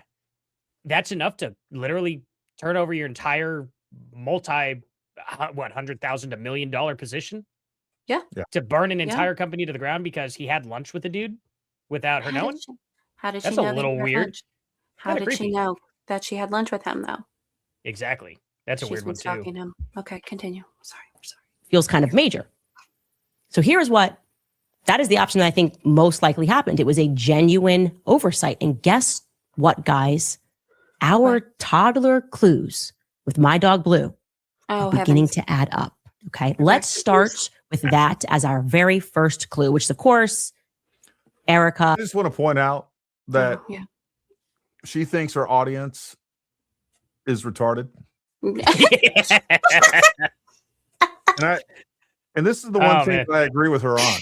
Like that's why this works. This Blue's Clues and the Muggles and Harry Potter and the Sumerian ancient technology. That's why this shit works, is because her audience is retarded, and she's when you put it that way, she's speaking to them at their level, and I can appreciate that. She knows her audience. She knows them well. So sitting at Charlie's desk without the wedding photo in the background. Okay, there's our clue right there. No, she didn't. Let's keep going. Certainly an odd redesign, but without more clues, we can't put together the picture. It's just not how this game works. Tell you, Candace would make it. There are more clues. There's always more clues in every episode. because that She put the paw print on Listen, there, y'all. listen. For those of you that are candy cultists, your leader thinks you're an idiot, and I agree with you. I'm just letting you guys know that. That's why you're getting the Blue's Clues treatment. So I think she should start advertising helmets. That would be amazing. No. Like, I really do think it would make a great fit. guess what the letter of the day is, guys? Letter B. We don't know, but we know. We don't know. I Just feel right like I'm across the watching front. Pee-wee's Playhouse right now. And when we get into, and we go backward and we pay attention to things that Erica told us, we begin to re-examine what I now deem to be an objectively unintelligible story about how Charlie was so excited for the tour, despite the fact that he speaks at college campuses virtually every week. But he was so excited specifically for this event that he couldn't sleep, and also something about his daughter being in bed, and he had to go have a good night's sleep. I want you to listen to this now with new ears in retrospect. And if you see a clue, I want you guys to shout at the screen. Say, a clue. Let's listen. We're going to do this? For him that night, he was so excited. I mean, he just was like, I can't wait. It's going to be the best. And he got up around 2:45, 3-ish to go into the kitchen to grab a snack. And our daughter had woke up around that same time. We live in a small space, so you can kind of hear when everyone's kind of shuffling around. And so she came to our room and she stayed in our bed. And he always loved when Gigi slept in our bed because she's, little ones, they like curl up inside of you and like they're just nuzzled in. But you also know that it can be very acrobatic when a 3-year-old is in your bed and somehow their feet end up on your face. So I said, I want you to have a good night's sleep. Go ahead and sleep in her room. And I'll turn the air down so it's nice and I didn't even get the shout out to the screen. She took it from me. What the heck? What was the clue? That was the clue that she told Feels like the Charlie to Hardy go sleep Brothers. in Gigi's room. Because you don't ever do that. I mean, I guess not. ever, right? Only every Arty? night, but And Okay. and by the way, like this goes back to, I have no idea what the norm is in Charlie's household. Neither do you. Mhm. right. Like, and neither does Candace Owens. And so, like, I don't know what normal is like. This might be an everyday thing, but because it's not normal in her house, because and she does this all the time. She projects her own thoughts, feelings, emotions, and her perceptions, which are based on very small life experiences, because she is just ignorant of the world. That's just a fact. So ignorant. Absolutely. If it's not normal to her, then it's not only not normal to someone else, it's now suspicious as well. And Exactly. let me throw a Blue's Clue indicator on the screen. It's just amazing. That's wonderful. Well, gosh, she'd probably drop kick her kids out of bed. Get out of here. I got to get a full 8 hours. I mean, right now my daughter's going through a weird fear. At night, she see all the spots that you see when the lights go out. For some reason, that freaks her out. She's for the past 3 weeks, she's been right in my room right around 2-3 a.m. I go put her back in bed. I lay down on the floor. Oh. It's absolutely every night for the past 3 weeks. But I mean, that's just what happens. Kids are like that. It's not suspicious. Nothing's weird about it at all. But let's get I just want you to get a good night's sleep so you can be amazing tomorrow. And so Gigi and I stayed in our room. And that morning he woke up super early and he came into our bedroom, into the bathroom, because that's where his wedding ring was and his necklace. And he came in and he grabbed that. And then he left. I didn't even get to give him a kiss goodbye. Oh, Erica. Oh, what's that? In the chat, people are saying a clue. Did you guys see clues?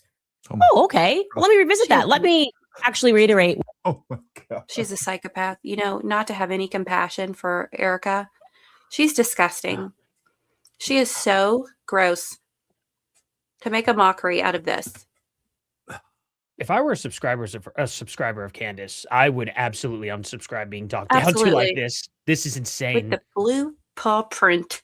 That's actually that's infuriating. It's going to double her subscribership. What Erica is saying happened the night before, because it doesn't make any sense. She says Charlie was so excited, and then she quotes, he was like, I can't wait. It's going to be the best. End quote. It's a quotation from Charlie. I can't wait. It's going to be the best. Okay. Can I ask why? No, you can't. Why was UVU going to be the best? Has Charlie never been to UVU before? No, he has actually. He's been with me. I've done UVU with him. I honestly have done a lot of college events. I've never seen this level of excitement to go sit down with a bunch of teenagers, mostly who are over coddled by their parents and who are going to be shouting all sorts of questions like you. It was going to be the best. We already did it.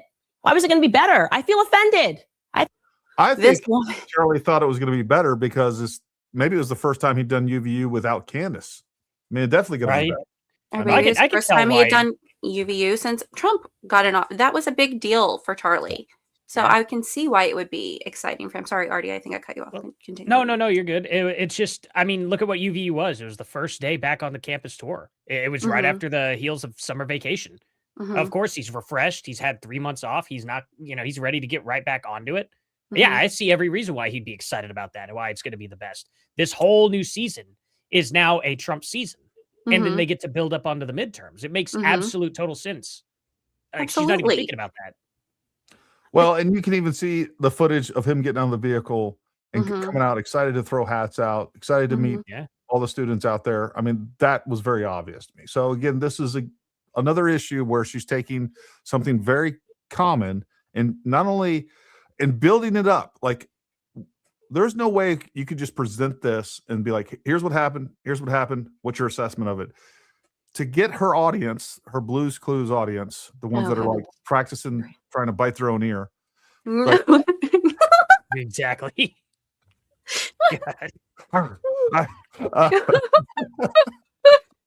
Man. So, you got to build them up to this to even buy into any of this. But these people are just sitting there ready to be programmed. They're in receive mode. Just dump it into my brain. Just pour it in there and give it to me. Oh, look, Clue. Thought we had here we go. a good experience up at UVU. Certainly wouldn't have described it as the best and wouldn't be on the brink of my seat looking to go back, itching to go back to UVU. That's weird.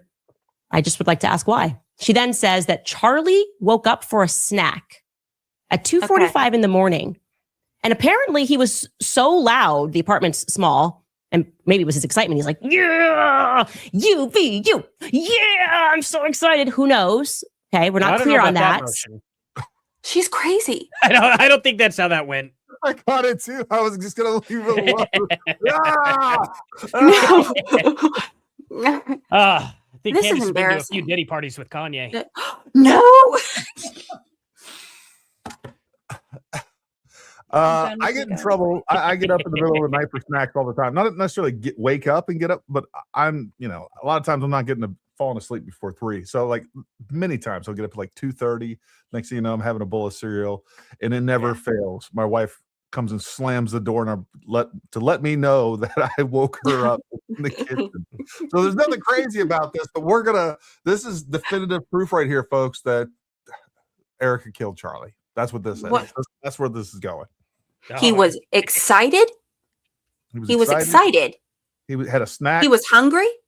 He was hungry. He woke up to get the snack because he was excited. He could have been hangry. Hey, He was just Hangry? dropping a Blues Clue. Yeah. You know. He could have been hangry. and then he took his ring off and threw it at the wedding picture, thus breaking the frame, and he threw it in the garbage. I've solved it. But the implication is that's what woke up her 3-year-old daughter at 2:45 in the morning. That's not when toddlers at the age of 3 wake up, okay? These are sleep-trained toddlers. Oh, toddlers never wake up at 3. There is only one kind of toddler, and they don't wake up. God dang, This did she like fool. put shock collars on him or something? Is this like another Hassan gate? I know. They're in their kennel. They're in their kennel. Wow. They're in their beds. They know not to get up. No, don't you wake up. Wow. My That's a nanny wild never statement. woke me up at 2 a.m. Let me know that my toddler was up. Okay. Gigi wakes up at 2:45, 3-year-old Don't kid mention her name. 3-year-old. who should be in the REM stage of sleep. Oh, Toddlers knock out. Maybe Gigi is a light sleeper. It's also See, she's talking about the just kids, y'all. curious that they're all awake. It's 2:45 a.m. in the morning. I don't know what's going on. I mean, what I will say is I've never seen one of her episodes with so many receipts. I mean, this is definitive, I know. hard fact proof. Like, there's only one type of toddler. No toddlers are different. No toddlers have ever woken up at 2 in She the brought morning. up REM sleep, This REM is the REM cycle of sleep. These are sleep Everybody knows trained it. toddlers. And Everybody knows toddlers sleep when they are trained and they don't wake up. because they're trained. I have so much that Candyland Biker Babe 7000 is going to say tomorrow. So much. But the resolution, she's clear on. The resolution to this sort of pre-dawn fracas is that Gigi is going to sleep in Charlie's bed. You know what this was? This was a sleep kerfluffle. That's what this was. A debacle Yeah. A debacle. on the side of the macabre. Macabre. Mm-hmm. And because she wanted him to be amazing and rested. Well, first off, Shocker. you said it's 2:45, 3 a.m. I think, I feel like the train has already left the station in terms of being rested. I want to remind you guys, Charlie is then he has a flight scheduled to leave at 6:30 a.m. So if you're up at 3, we can already say goodbye to the idea of feeling amazing for the next day's flight, which is at 6:30 a.m. And if you were really able to power down that quickly and power back up, you probably want to do that in your own bed. Usually people, when they go overseas or even just sleep in a different bed other than their own, maybe they're in a hotel locally for a long time, you just can't wait to get back in your own bed. I think that's generally speaking, you're like, yes, I'm back in my own bed. And if I want a good night's sleep, I'm going to do that in my own bed, not in my toddler's bedroom. How did she This know up. this? Like, Yeah, that's wild. let me throw you guys a real world scenario here. We had, which is now on our bed.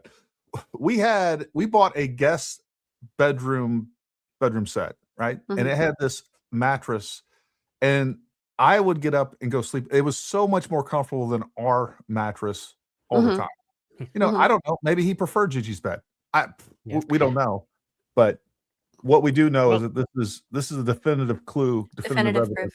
proof. Mhm. From I mean, it's from murder. obvious to me what happened. I mean, it seems to me that she probably has a twin bed, and Gigi wanted to sleep with her mommy. Yes. Sleeping in a twin bed with her mom kind of sucks.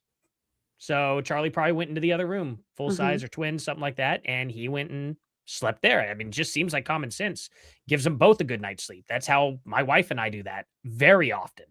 You know, I'll Well, either you're sleep normal. down on the floor next to the kid, or I'll swap out and I'll sleep in my kid's bed. I mean, seems pretty obvious Yeah. to me anyway. For normal parents, yes. We don't know what's going on at Lord Farmer's. I don't want to know. That'll freak me out. cellar.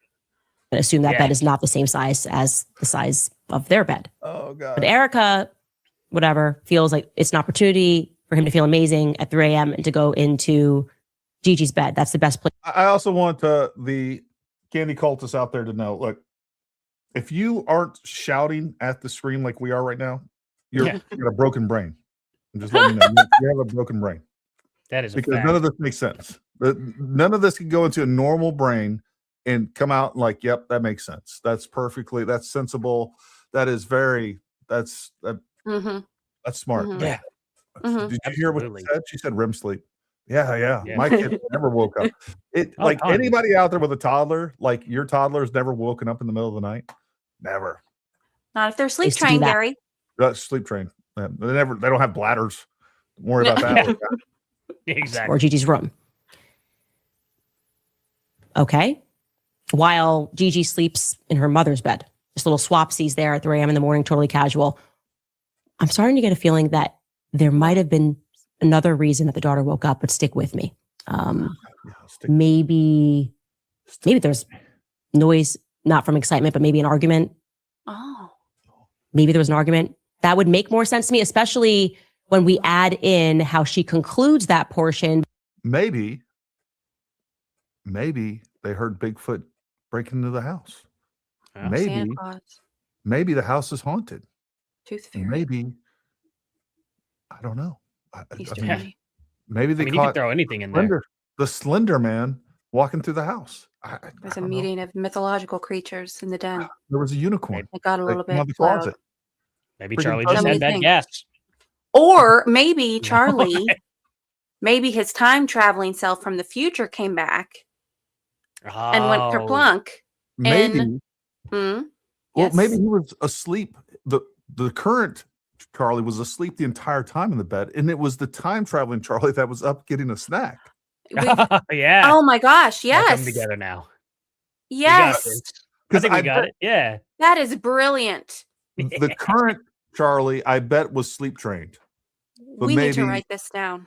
Maybe when he came back in time, it was a different time period because I'm sure at that point Charlie was definitely in REM sleep. For So there's no sure. way to wake up.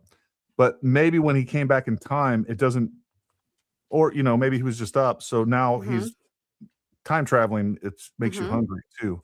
You need Yes. some Yeah. cereal. He was a Mhm. Romanian Expect- sleeper agent. Mm-hmm. By Yeah, telling so- us that yeah. Charlie took off his wedding ring Oh. during that same night, which is why he, of course, then had to put it back on the next morning. And Erica says that he snuck in the next morning to put that wedding band on. And- I immediately clocked that. Even when that interview was live, I said, that's weird, just because I know Charlie, but I couldn't explain that to the audience. I know Yeah, Charlie. you Charlie's know the kind of Charlie. person who could sleep with his boots on. Like this little Okay. ring. I don't know virtually any men. Truly, I don't know any. But obviously, I'm assuming there are. Maybe you've got a funky little band, and maybe your Oh. hands swollen with some. I don't know that like imitates. Maybe you're a peasant. And you got a funky little I can't. You got a funky little band that freaking swells. peasant Blues Clues. It's not Freaking people. platinum. Meticulously take Let them that be little band off. Charlie doesn't strike Oh. me as the type of person who would do that. I said that seems a little You're married off. to him. I al- You haven't Has he even ever talked to said him in 4 anything? years. You've never been married to him. You never slept in the same house with him. Like, just shut up. Also, And therein want lies to the add, reason that she's doing this. It's an interesting dynamic here because she hates him. She hates Charlie, but she was also infatuated with him. Okay. She wanted to be where Erica is. She wanted to be Mrs. Kirk. She did. But she was still jealous of Charlie and his success Mm-hmm. and wanted all of the acclaim, all of the accolades, everything that Charlie was doing, because she would never in any lifetime, any time traveling, astral projecting lifetime, be able to do what Charlie did. Okay. So she was infatuated with him. She wanted him, also hated him, and didn't want him to surpass her in fame, fortune, and success. Influence. Okay. Influence, all of those things. But what you're seeing, this crash out of epic proportions, it all stems from the fact that she wants to be Erica. I knew how many times are we going to hear her say that? I know Charlie. I've already been to UVU with Charlie. I was there before you, Erica, with Charlie. I've been in hotel rooms with Charlie. I've seen him sleeping with his boots on. I know that he didn't take off his ring. I know this, and this about Charlie. Candy cultists watching.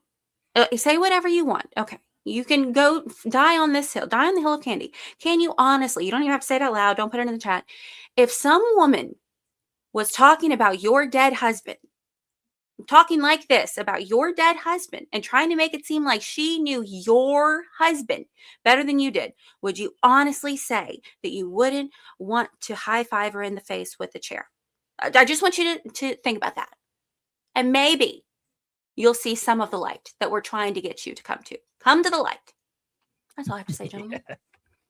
Got anything So to add to sorry that, for Arty? What? Oh man, it's just crazy to watch her absolutely leap to every possible conclusion, fabricate things in her head, and then try to put it out there to the public like, oh, they had to have had a fight. Like, Mhm. I mean, to not have to never take off your wedding band, that's kind of a weird thing to me. Like, my wife, she's a nurse. She definitely doesn't wear her wedding band, on the putting gloves over it. It'll cut the gloves right open. There's just Yeah. no way to do that in nursing. I have these things behind me. When you have a ring up on your finger and you're sliding up and down a guitar neck, it just absolutely shreds the thing up. So, I have it off all of the time. When we go out in public, we have them on. It's to a good understanding when we're out in public that we put them on. But to not have them on, like to not take it off in the house, like I'm not showering with a ring on my finger. That Mhm. seems like a silly thing to do, in my opinion. Maybe other people do it. I don't know. It's a piece of jewelry. It's a piece of Mhm. metal. I mean, it's not that it's not your vows and your wedding and all that, and that it symbolizes your marriage. But at the same time, like, it's not super. There's a reason why they don't attach them to your finger and make it Mhm. to where it doesn't come off. Yeah. I don't Mhm. know. It's really, it's a silly thing to sit there and say that this man would have had his ring on his finger the entire time Mhm. Yeah, without no, it ever coming off. That's weird. all rings like irritate my wife's skin, and she Mhm. literally, no matter what she has on there, it like gives her a rash. So Mhm. she doesn't wear it around the house. She actually Yeah. takes her rings off, like, and then when we do, just like you talked about, like when we do go out, she puts her rings on. So it is crazy. But I it- don't wear a par for ring. the course. I have my husband's initials tattooed. My husband has lost 3 wedding bands. That's my only tattoo, by the way, but he's lost 3 wedding bands. I couldn't care less because I know he's married. I know he's mine. And women know not to approach him. But that doesn't make a difference. Like We that's don't the even dumbest. know that Harold's real. Okay, I'll just say that. This little tidbit. Erica is, as you're going to see, exceedingly uncomfortable discussing Charlie's final day. Fox News had to use I a wonder lot why. of cuts. A lot of, you can, now that I'm telling you that and you watch, you're going to go, oh yeah, they're cutting and kind of like putting her answer in a different place. Very obviously and poorly edited out entire portions when Jesse asks her a fairly simple question. Tell me about the day before the shooting. That would be Charlie's last full day on Earth. Take a listen to how she responds to that. Tell me about the day before the shooting. He was at the office and we were going to meet for dinner beforehand with a dear friend of ours who I wanted to just be with us and pray with us before the event. It's no hidden secret that stuff on campus is heating up. You see people on campus coming on with guns prior to the event that happened with Charlie, the assassination with Charlie. And so I know that, you know, you and I even talked about how I used to say, you know, Charlie, have you ever thought about wearing a vest? He would nod to that and be like, you know, I've looked into it. But he'd always say, if they're going to get me, they're going to get me. He wasn't afraid. Wouldn't have mattered anyways if you wore a vest. Mhm. Erica's mom was dealing with a medical issue, so she stayed in Phoenix to care for her. She planned to join Charlie at the next scheduled Turning Point event at Colorado State just a few days later. He was like, Could I home add needs something you. to that? Home needs you. Yeah, Be yeah. home. Come with me on Thursday to the next event. Send it. The medical issue. Mhm. I wanted to kind of point something out that I don't know if a lot of people really looked into, but I was digging up, I was kind of digging just to see, you know, who brought up the fact that Erica's mother has Lyme disease. And the Huh. only result I could find anywhere mentioning it, period, was only Candace. That's kind of I'd say that's kind of a big deal. Mhm. I don't know if Erica would have wanted that news out there, seeing that she didn't put it out there and Charlie didn't put it out there. I just kind of found it to be a little bit weird. What do you guys think about her announcing to the world for Erica's mother that she has Lyme? Isn't that releasing non-public information? Oh yeah, yeah, it was How not I, mean, public. I don't know that it's illegal or anything like that, but it is Right. odd that I didn't know that that was true. I didn't know that Yeah. the first person that had released that was Candace. So Mhm. Yeah.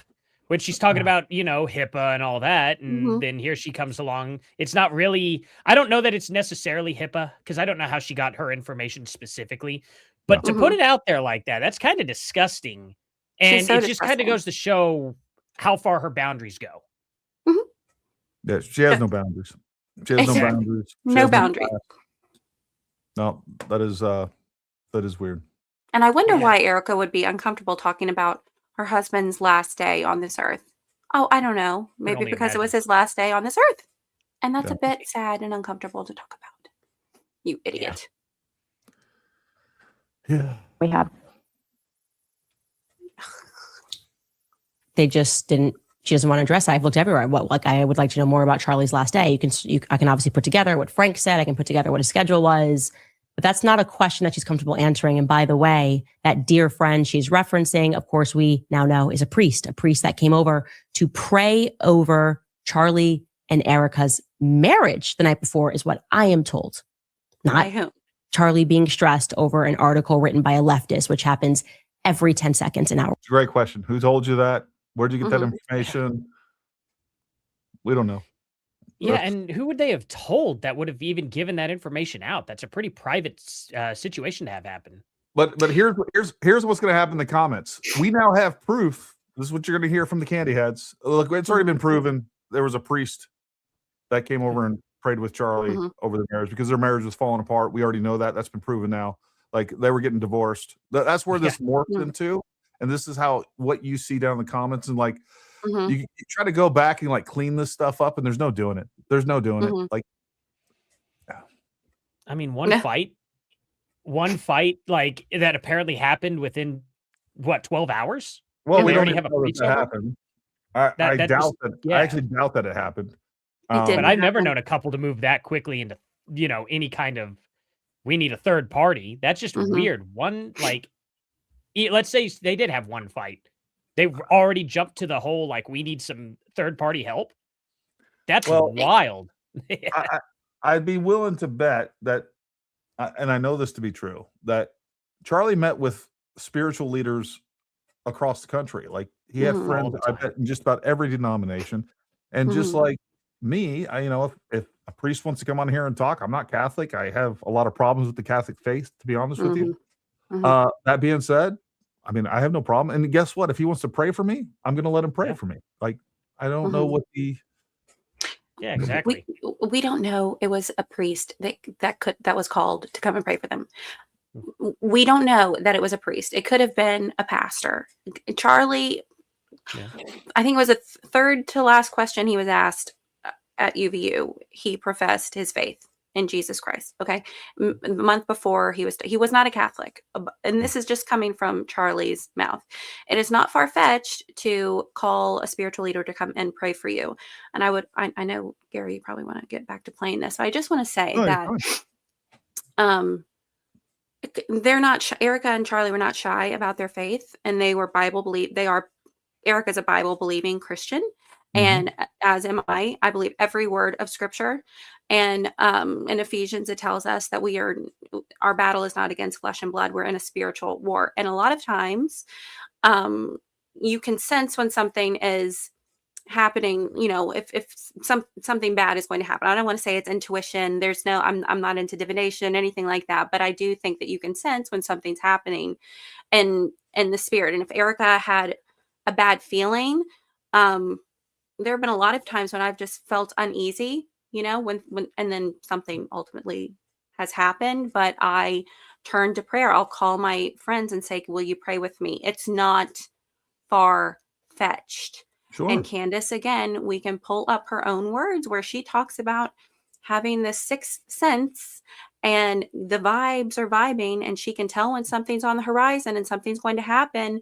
And we're all in a spiritual battle.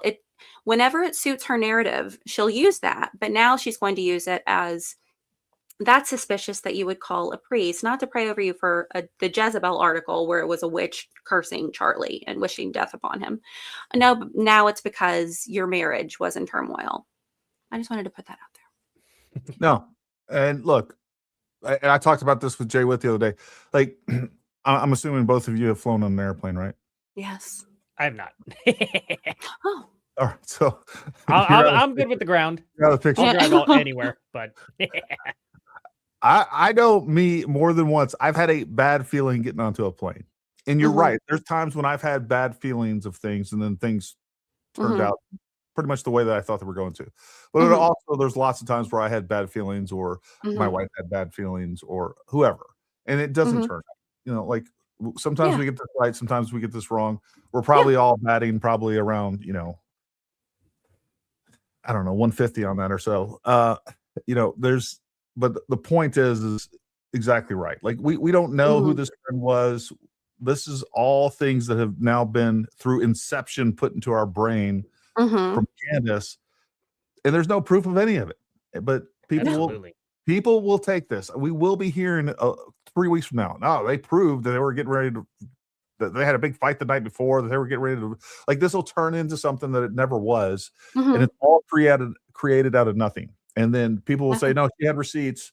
She had receipts for this entire thing. There was no receipt. Exactly, no receipt. Oh yeah, no receipts whatsoever." World. I'm told.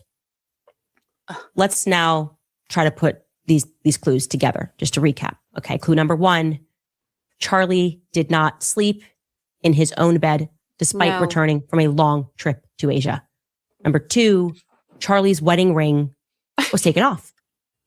Number 3, Charlie removed, I think I'm saying this, I'll say allegedly, I think it was Charlie who removed his wedding photo from his home set. I think that's where he went into his office for a bit.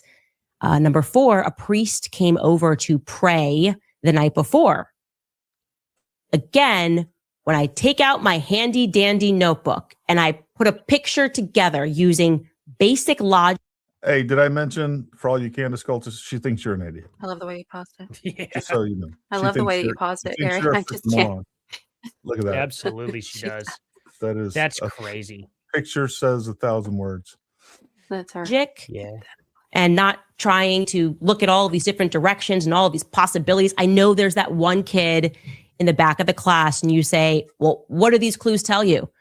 And he raises his hand and he says, it tells me that Tyler Robinson shot Charlie. Oh my God. He acted alone on top of a rooftop. But that kid would be an idiot. Actually, that could be an idiot because the picture that is starting to emerge is that Charlie's last day consisted of a lot of arguments. Okay. Arguments over his shifting away from the pro-Israel position, him communicating That's to Israel, people yeah. that he was over it, that he did not want the money, him communicating to people that he wanted to bring me back to AmFest. He was very clear in telling people that on the 9th, the day before he died. And when I look at the fact that Charlie is, or Erica's unable to account for what happened the night before, and she's kind of cagey and answering, and she's giving us more about how Gigi sleeps and moves in bed than she is about what Charlie was doing, other than getting a snack, I feel, and I could be wrong, that there was a knock 'em dead argument that happened. That's what makes logical sense to me. If you come to the conclusion based on those 4 blues clues that she gave you, you're a moron. You're You an are. idiot. Read. That I'm kid, sorry, but you are. that kid right there would be an idiot. That's what that is. Like there's Yeah. no evidence of that. Not even No. circumstantial evidence. That is entirely made up whole cloth. And if you believe that, you're a freaking moron, pure and simple. Agreed. I do Moron. wanna- you guys keep talking. I'm going to get to a few of these super chats so we don't get too far behind in here. Peanut butter on a cheeseburger, big at college. Mm. I would probably go with this. Mhm. I have had a bite of the what was it? The Elvis Presley sandwich. It's like bacon and Oh and, yeah. And that- banana. that was freaking Yeah. delicious, actually. So I might be able to get on board, and I might even be able to get on board with French toast. We're gonna have to open up a show eating French toast Heck yeah. and peanut butter just for Bronson. Dom C gifted 10 Paramount Tactical memberships. Thank you, Dom C. We love you as well. Big supporter of the channel. If I were Eric, I would respond to this entitled Jezebel and say, I'm supposed to lie to you, Candy, if I choose to, because I do not owe you anything. Continue speaking to the wall. Yeah. She put it on the low shelf. That's correct. I really like this. Eydie, we need to have her back. I want to dress up with her and go to Disney World. Yes, I believe Disney it's up boiler Dolly up. World, isn't it? Dolly. Yeah. It's Candace. Candy went to Dollywood after she was threatened by the Yeah. French Foreign Legion. And Who Tucker's does party. that? Who It's does crazy. that? Who does? That's where you go. That's where the cannons protect you. Yeah. Well, don't let an assassin prevent you from having a good time. Yeah, Exactly. state-sponsored assassin. You have literally some of the best trained killers in the world coming after you. Don't worry about that little guy. Mm. Yeah.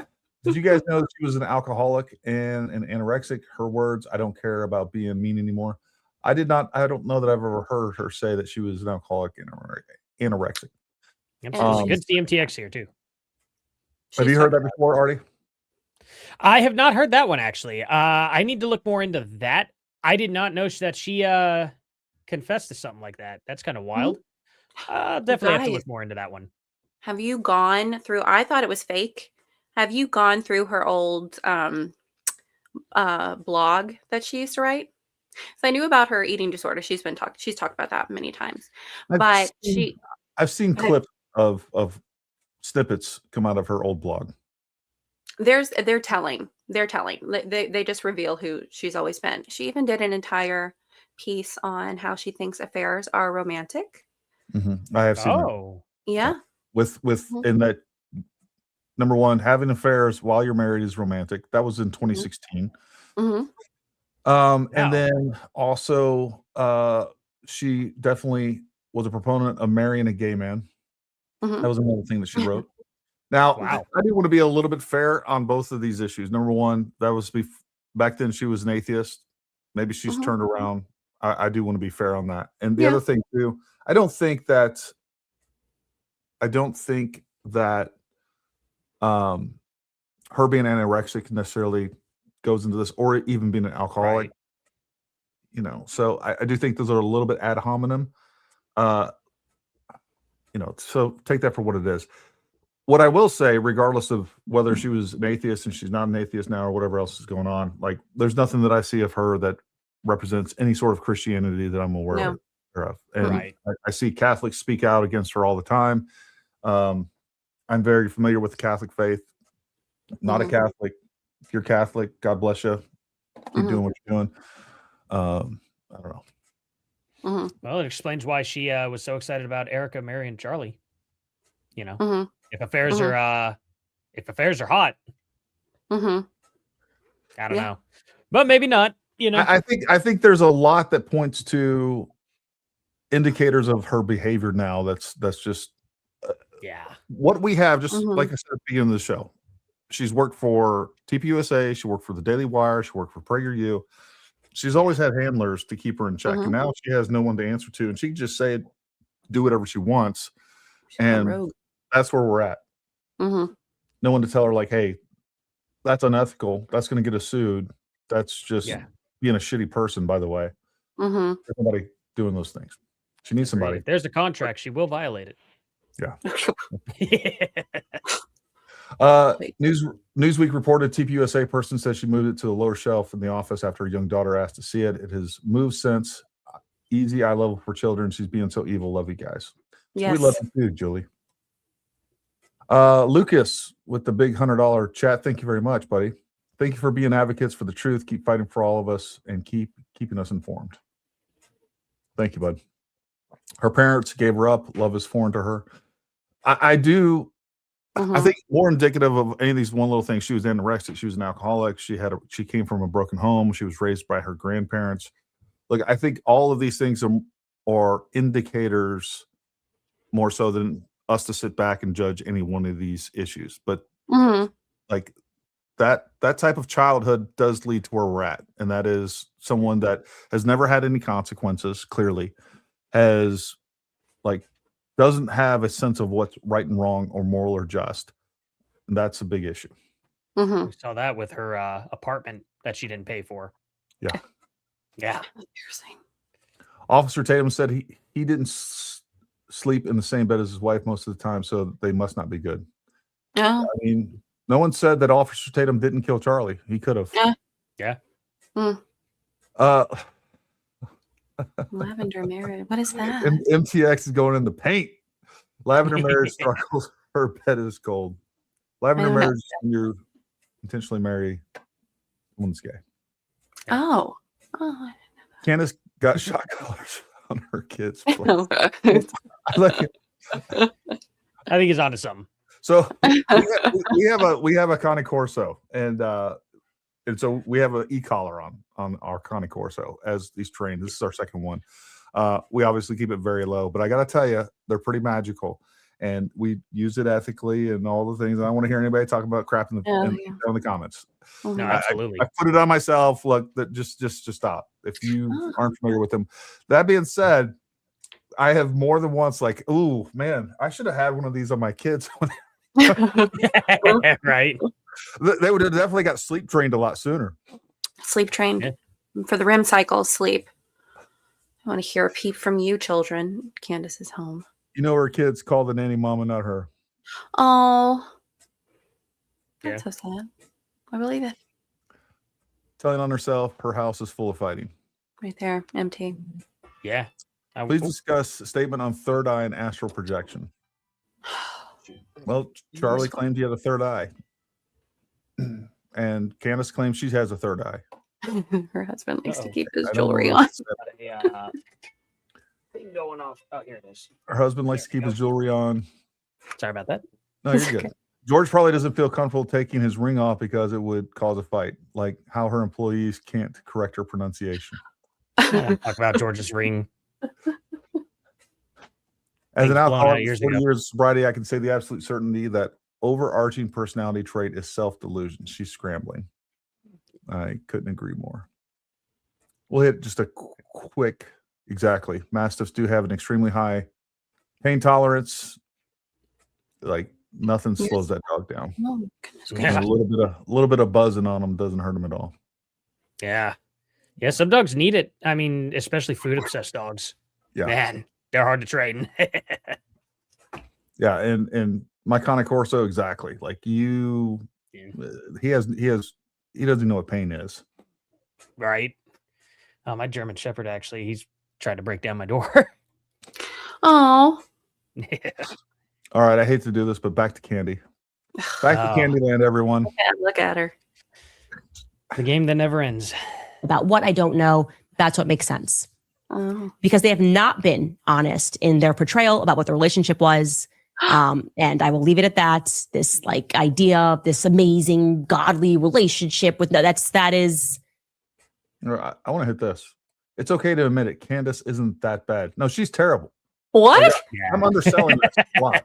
I find her one of the most despicable human beings on the planet. Have She's you not pretty watched she's up one of until the this dumbest. point? She intentionally is lying to you. She's up here Yeah. throwing up Blue's Clues. She's one of the most horrendous people on the planet. I really do believe that. And I mean that with all my heart. Yeah. Absolutely. Here, I'll be right back. I got to Yeah. get this. not accurate. And it would not have been relevant if Erica had kept it honest throughout What? this entire process. But she's not. She's getting caught in a lot of lies. And when I go back and I revisit the way she tells the lies, I feel very strange about it. I feel weird watching these clips back. And I want you to see that. Lastly, I want to See? She's bring conditioning us. the Glenn Beck interview back up because hindsight, like I said, is 2020. And I want you to pay attention to how she lies. Now that we know this is a lie, it's crazy to watch how performative she is in trying to deliver the lie so that it's believable to the masses. Remember, Charlie messaged multiple people saying that he thought they were going to kill him the night before. I feel like it wasn't just a snack, but he wanted. I think there was some anxiety. He discovered something and things weren't good. I don't think it was a peaceful night's sleep the night before. Well, Erica, at this moment when she is about giving this interview to Glenn Beck, remember this was the PR blitz. She's shutting that rumor down before she realizes that I know more information. Watch how she sells this lie. Take a listen. I know the tour. That was the first stop of the tour. And I know you two had met with your priest the night before. And Mhm. do you think Charlie knew to some degree and had made the conscious choice that I may be taken out early? Not saying he knew that day, but that he had any inkling that this might come his way and that he intentionally chose to move forward with faith in God? It's interesting because I have unbelievable amounts of death threats. My kids have kidnapping threats, death threats. Our whole God. team has death threats. We knew that there was always going to be a threat, but Charlie and I we promised each other we would never live in fear. And he would say, if they're going to get me, they're going to get me. But he was not messaging people the day before saying, I'm going to be murdered. They're coming after me. Someone's going to kill me. He didn't say that. And I have his cell phone. Didn't say that.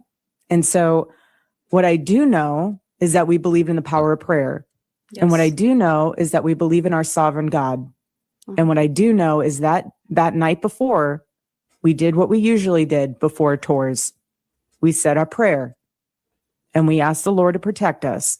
And we asked the Lord that his will be done. That's what we did.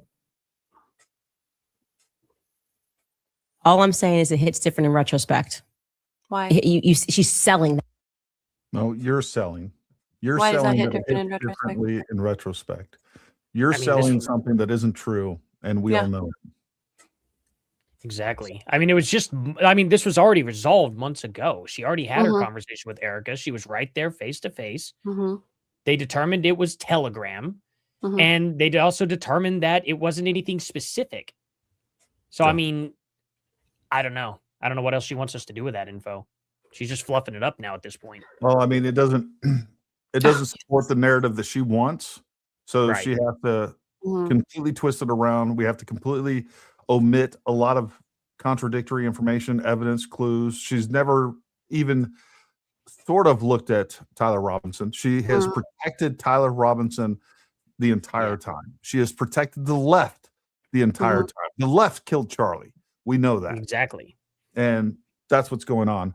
Eydie, Megan says, please tell the guys about how we think she might be an undercover Thelemite. I absolutely think that she practices some type of ritual magic. I know that sounds crazy, but people do that all the time. And she's friends with Kanye, like BFFs with Kanye. He's been a big proponent of Aleister Crowley. Thelema was the doctrine that he came up with, and do what thou wilt shall be the whole of the law. You can see that on Jay-Z. He plasters that on clothes that he wears. They're big into the Eye of Horus, and she is in the same sphere as all of these people. Like Kanye and her are BFFs. She will not let an episode go without talking to you about Kanye. A lot of the things that she does, they align with the practices of Thelema, and you guys can do research on that. I actually have a video on Aleister Crowley. He's considered the wickedest man in the world, but I just know she talks about her third eye. She talks about astral projection. She knows a lot. We know that she projects the things that she's doing onto other people. She'll call people out for doing the very same things that she does. So when she's saying these people are doing, she's mentioned Aleister Crowley. So when people are doing these things, and that you're just giving yourself away that you are doing these things. Also, you have endorsed books by occultist Kenneth Anger, who actually went to Aleister Crowley's Abbey of Thelema to obtain his journals. There's a picture of him, Kenneth Anger, in the Abbey of Thelema with a picture of Aleister Crowley in the background. They were there to obtain his journals. He talked about doing ritual magic. She endorses these books. They read one of those books in her book club. She went on and on about how fascinating he was. I think there's something there. And goodness gracious, if it was somebody else doing what she's doing, she would be calling it out and saying the very same thing. So she's not a Christian. Again, this is one of the main reason I come for her is because her audience is huge. People, they could be baby Christians. They could not be Christian at all. And she is maligning the word of God and leading them far off the path to the Lord. And she's misrepresenting Christianity, which is a grave sin. Causing someone to stumble is a grave sin. And I cannot stand for it. I cannot stand for it. And I believe, I don't know, Arty, if you've ever done any research into Crowley. Well, I mean, I've definitely read a little bit about him. Mm-hmm. Definitely into the metal and whatnot. So Mm-hmm. he's mentioned often. One thing you kind of reminded me of, though, is think about notice how the people she genuinely respects, she doesn't question. Mm-hmm. Look at Kanye West. He's been apologizing to all these rabbis and everything. And what did Candace say about it? She was like, well, he's kind of going through a hard time. And, whatever he feels is the right thing to do, I'm not going to question. What would have happened if Charlie was there in front of a rabbi apologizing in that situation at all? I don't feel like she would have been like, well, Charlie, whatever he feels like doing. No, she would have been like, this is Israel controlling him. Yeah. Why aren't they controlling Kanye? It's really strange. I mean, it's always like, how would I even say it? It's rules for one side, but not rules for the people that she actually genuinely respects and is friends with. It's kind of baffling to me. Yeah, no, she cherry picks everything. She cherry picks facts. She cherry picks rules. She cherry picks all of it. One thing I mentioned this the other night too is one thing I can say for sure. I don't know if it's Thelemite, Scientology. She talks more about things that are related to mysticism than she does anything with Christianity, for sure. I've never heard a Christian talk about the things that she talks about that are antithetical. I do want to address a comment real quick by King J here. We're going to just give you some lowdown. First of all, the first thing I would recommend that you do is actually look at the charging documents of what we have. Look, King, you're just incorrect and you're probably misinformed. There is a ton of evidence, and what you're stating is incorrect. There was not 4 DNAs on the gun, and it wouldn't matter if there was, because most people have handled that gun. What what they said in court was that there was 4 DNA found at the scene. Now, Candace turned that around and said 4 DNAs. Actually, what she said was there was 4 sets of fingerprints on the gun. And she was like, oh, we said that that was never even mentioned. She said there's 4 different DNAs found on the scene. I don't know what the scene is, but that's what the defense attorney said. We have not heard that there's 4 different DNA on the gun, but there should be. His father handled that gun. He handled that gun. There's probably DNA transfer. The fact that it was at his house and Lance Twiggs was there. His grandfather. I bet other people have shot that firearm before. As you know, so that's incorrect. Like there's a ton of evidence that is being. If you just go through the charging documents, they list just the evidence they had then. They have compiled a lot more evidence since. And we went through the evidence with Andrea Burkhart. She's a defense attorney, and she talked about the strengths and weaknesses of the evidence that's being presented. This is not the only evidence. This was just the evidence they had at the time that they put together so that they could charge him with certain crimes. They have compiled additional evidence. There's DNA evidence. There's testimony evidence. There is evidence from his cell phone. There is his admission on multiple platforms. So the idea that there is no evidence, I'm sorry, you guys are listening to Candace because she hasn't shown you that there's evidence. I suggest that you go read some of the charging documents themselves because there's plenty of evidence and there's more being piled on every single day. Absolutely. I mean, not just that, but the first part of his sentence is wrong anyway. The court has shown no evidence. They're not supposed to. They're going to show evidence in July. Like that's or was it June or July? Or what? No, it may have been May. It's one of those upcoming months. We're going to see it soon, or at least they're going to present it in a pretrial soon, and then it's going to go to trial. Like we're not going to see anything for a while. Yeah. So don't expect any evidence out of the courts. For and even in the charging documents, that's one of the things that Andrea talked about. This is just a list of the evidence they have. They're not showing you evidence, but they don't show any of us evidence. They're going to show the jury the evidence. So we're going to see that when it comes out in the jury. But there's tons of evidence, so much so that the defense attorney said there was voluminous amounts of evidence that they had to go through. So they needed 2 months extension before they could even go through the evidence. So there's plenty of evidence, dude. And to think otherwise, I'm sorry, you're just ignorant and ill-informed and you're watching the wrong shows. Come watch this show. Come watch Arty's show. Come watch Eydie's show, Jay Witt's show, anybody else out there is telling the truth, because whatever you're watching, you're getting your information from, you're being misguided.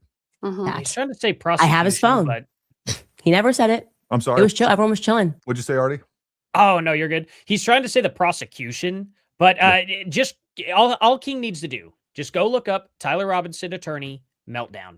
Go Google that. See why she's melting down. It's over the evidence that's kind of being presented. I bet he skipped that part. Yeah. And I don't think Candace ever showed that on her podcast, did she?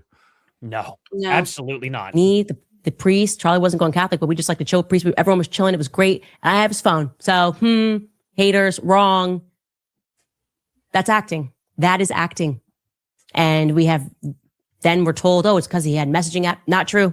Dan Flood messaged it on iMessage. So who deleted it? If it wasn't Erica, maybe she really is being taken by a ride by everyone around her. But that the messaging has been that's not possible. Remember? That's simply not possible. There's no way that any CEO could be surrounded by snakes.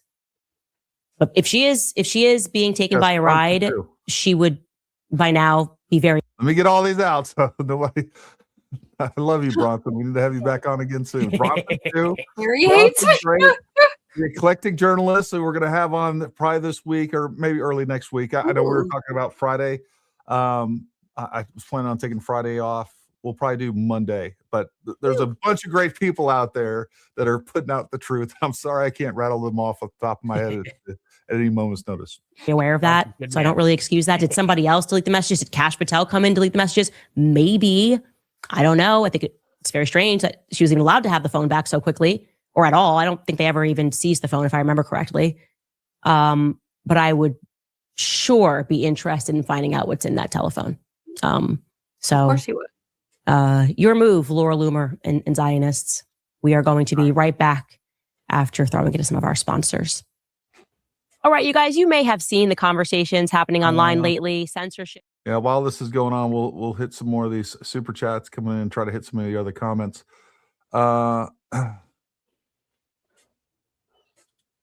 MTX, you're right. I need to pray for restoration. You're good, MTX. MTX is going off the rails. He was getting angry. Next time he should have the story box. He's for our team. Would love to have him. Welcome anytime. I watch all of you all the time, not like Candace watching people.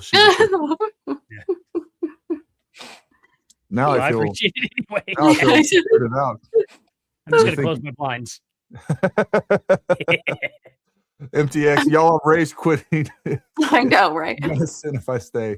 I'm with you, buddy. Yeah, I wanted to hit this. Yep. Again, we need to get you on too, Eclectic Journalist, and I plan to do so. I'm glad you got a camera so we can get you on and get you within view. I understand the MAGA party is over. It got infiltrated by a bunch of losers. But why must we be forced to watch it bleed out slowly? Always blackpilling everybody. Hey, don't vote. We don't want you to vote. The MAGA party's over. Forget about all the success that the Trump administration is having. Forget the fact that we've closed the border. Forget the fact that we have a much better economy. Forget the fact that we have law and order. Forget the fact that we're actually deporting people. Forget the fact that we have much better interest rates, that inflation is much lower. Gas prices. I just filled up my truck. My truck was $140 to fill up. And I know that sounds like a lot, and it is a lot, but I've normally been spending about 170 to 180 bucks. That's so like we're doing pretty well. She hates our country though. She hates this country. She does. She hates this country. Yeah. I couldn't agree more. This feels like it's a humiliation ritual at this point.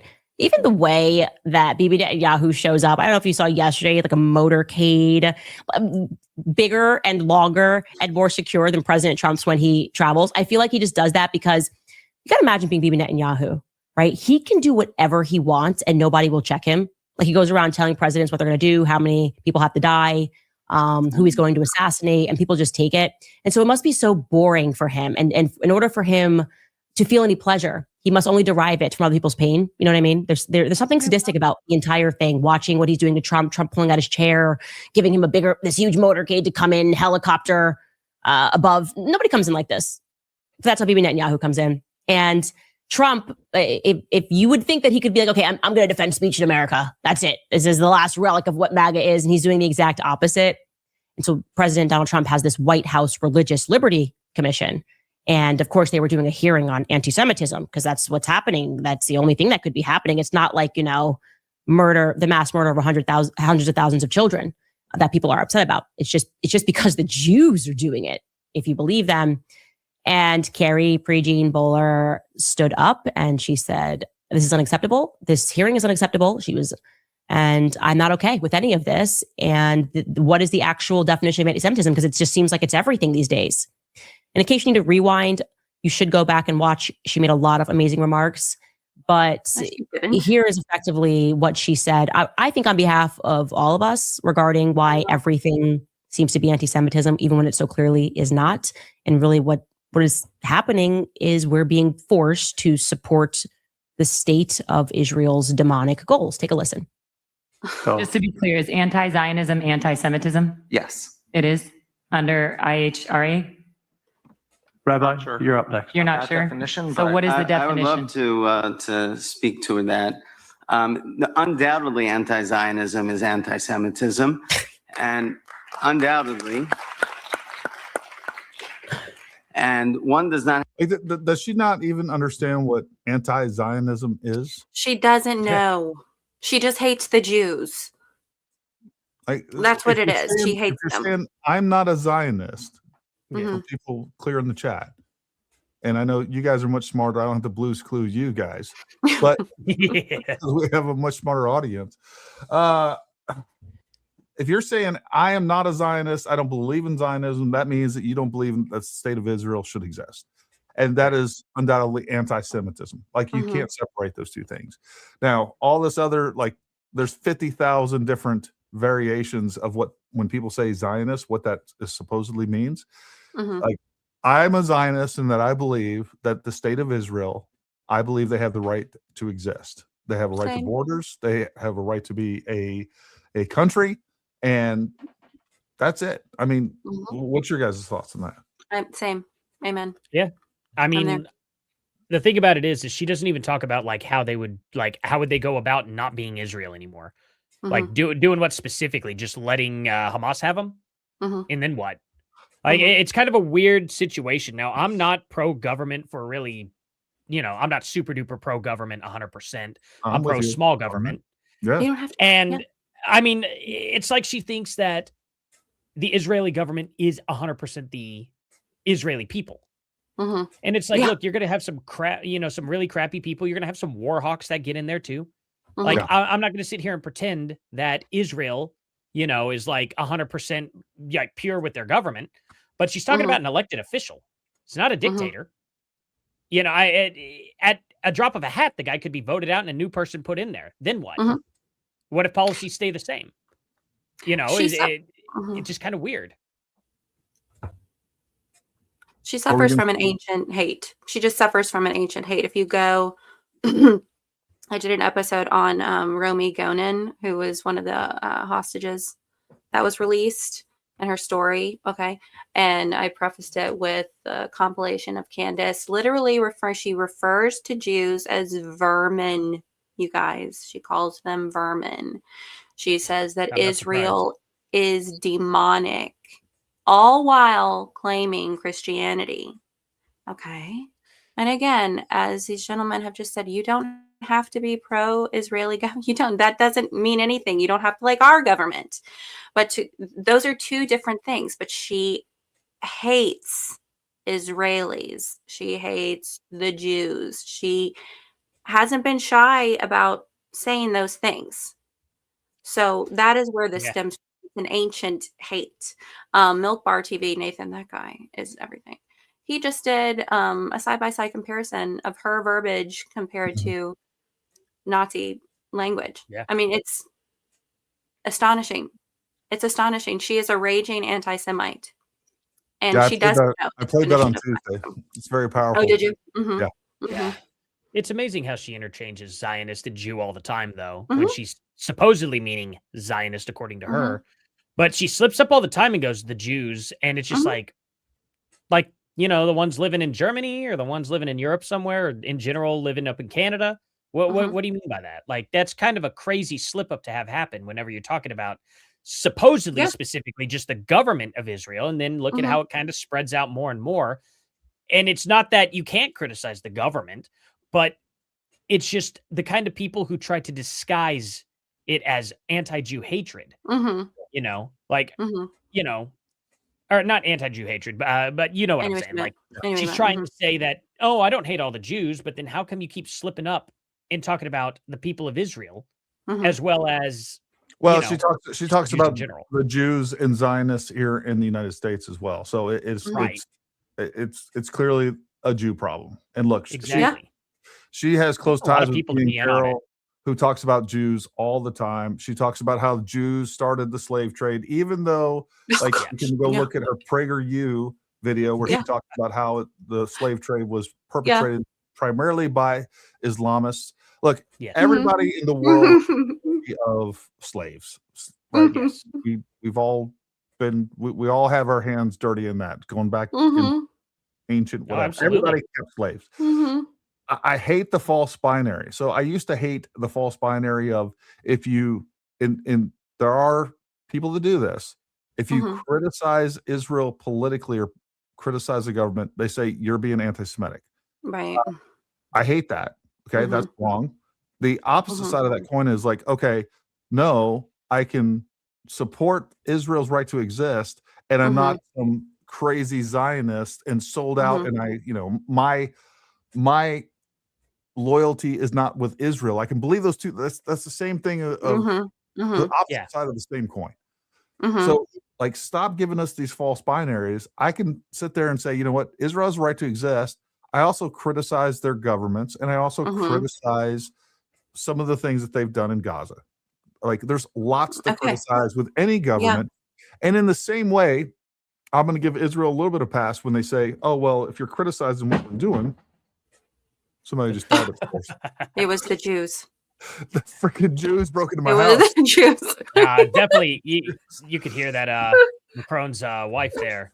I think your Glock slipped. Macron's husband. I don't know what happened, but I'm scared. Yeah. Look, when Israel is going to push back and say, oh, you know what, you're not supporting us because you're anti-Semitic. In the same way that our own government during the Biden administration said, hey, you know what, if you don't support us, you're not patriotic. You don't you don't support America. If you're not supporting my policies, you're not supporting America. And Trump does that too.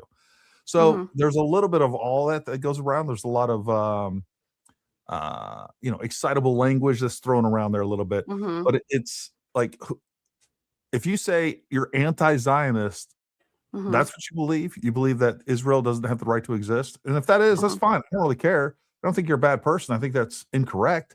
But don't sit there and call me a Zionist or you're not America first. Like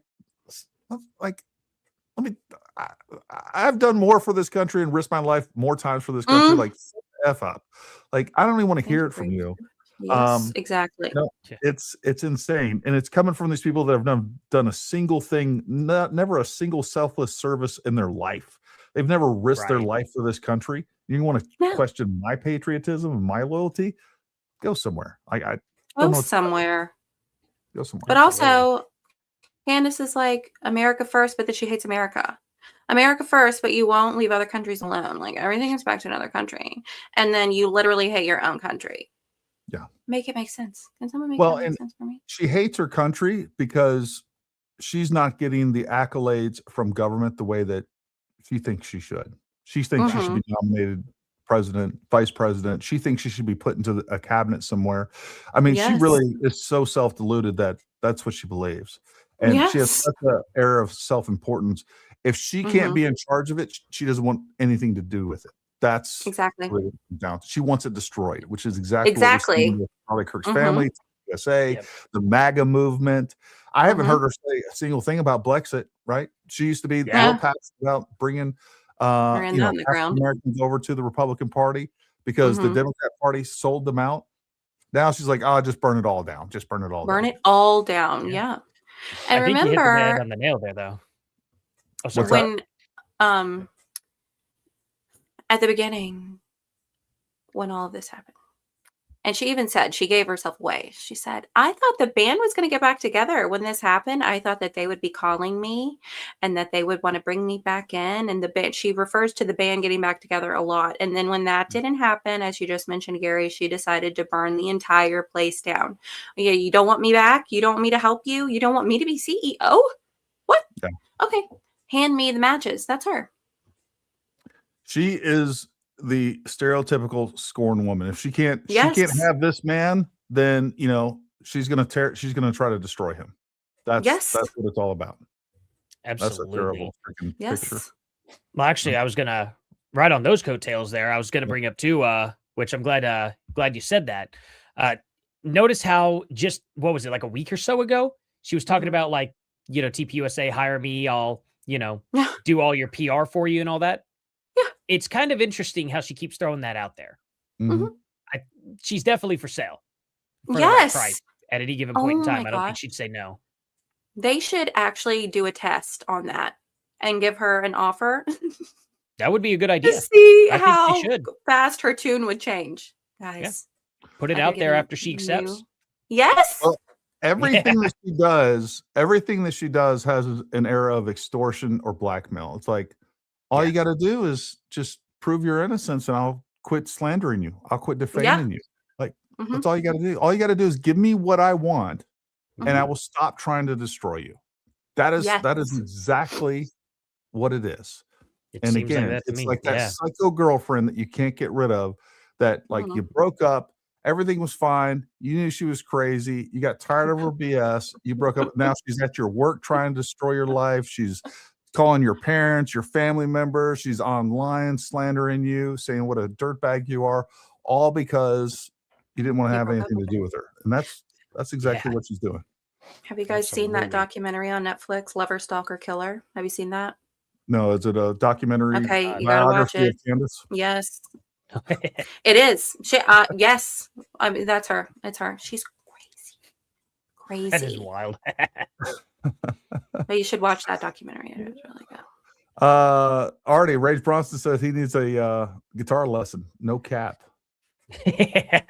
Man, maybe at some point, I don't know if I'm a good teacher, but you know, I can definitely point people in the right directions though. There you go. It's fun stuff.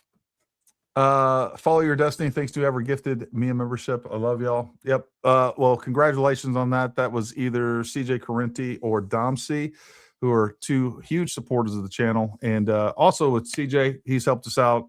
I mean, just tens of thousands of dollars worth of resources, and the fact that he put together our 3D model. And he's also always helping me out with media and intros and outros. And what a great guy. That's so awesome. Thank you, CJ Correnti, and thank you, Domsey, and everybody else that supports the channel. We couldn't do it without you. Again, folks, like, subscribe if you want to become a member and support the channel. There's a link down in the description below. You become a member. Also, go follow us on X, all of us, and all our links are down in the description below on all the other platforms. We got Instagram, Facebook. We're there. We're all over the place.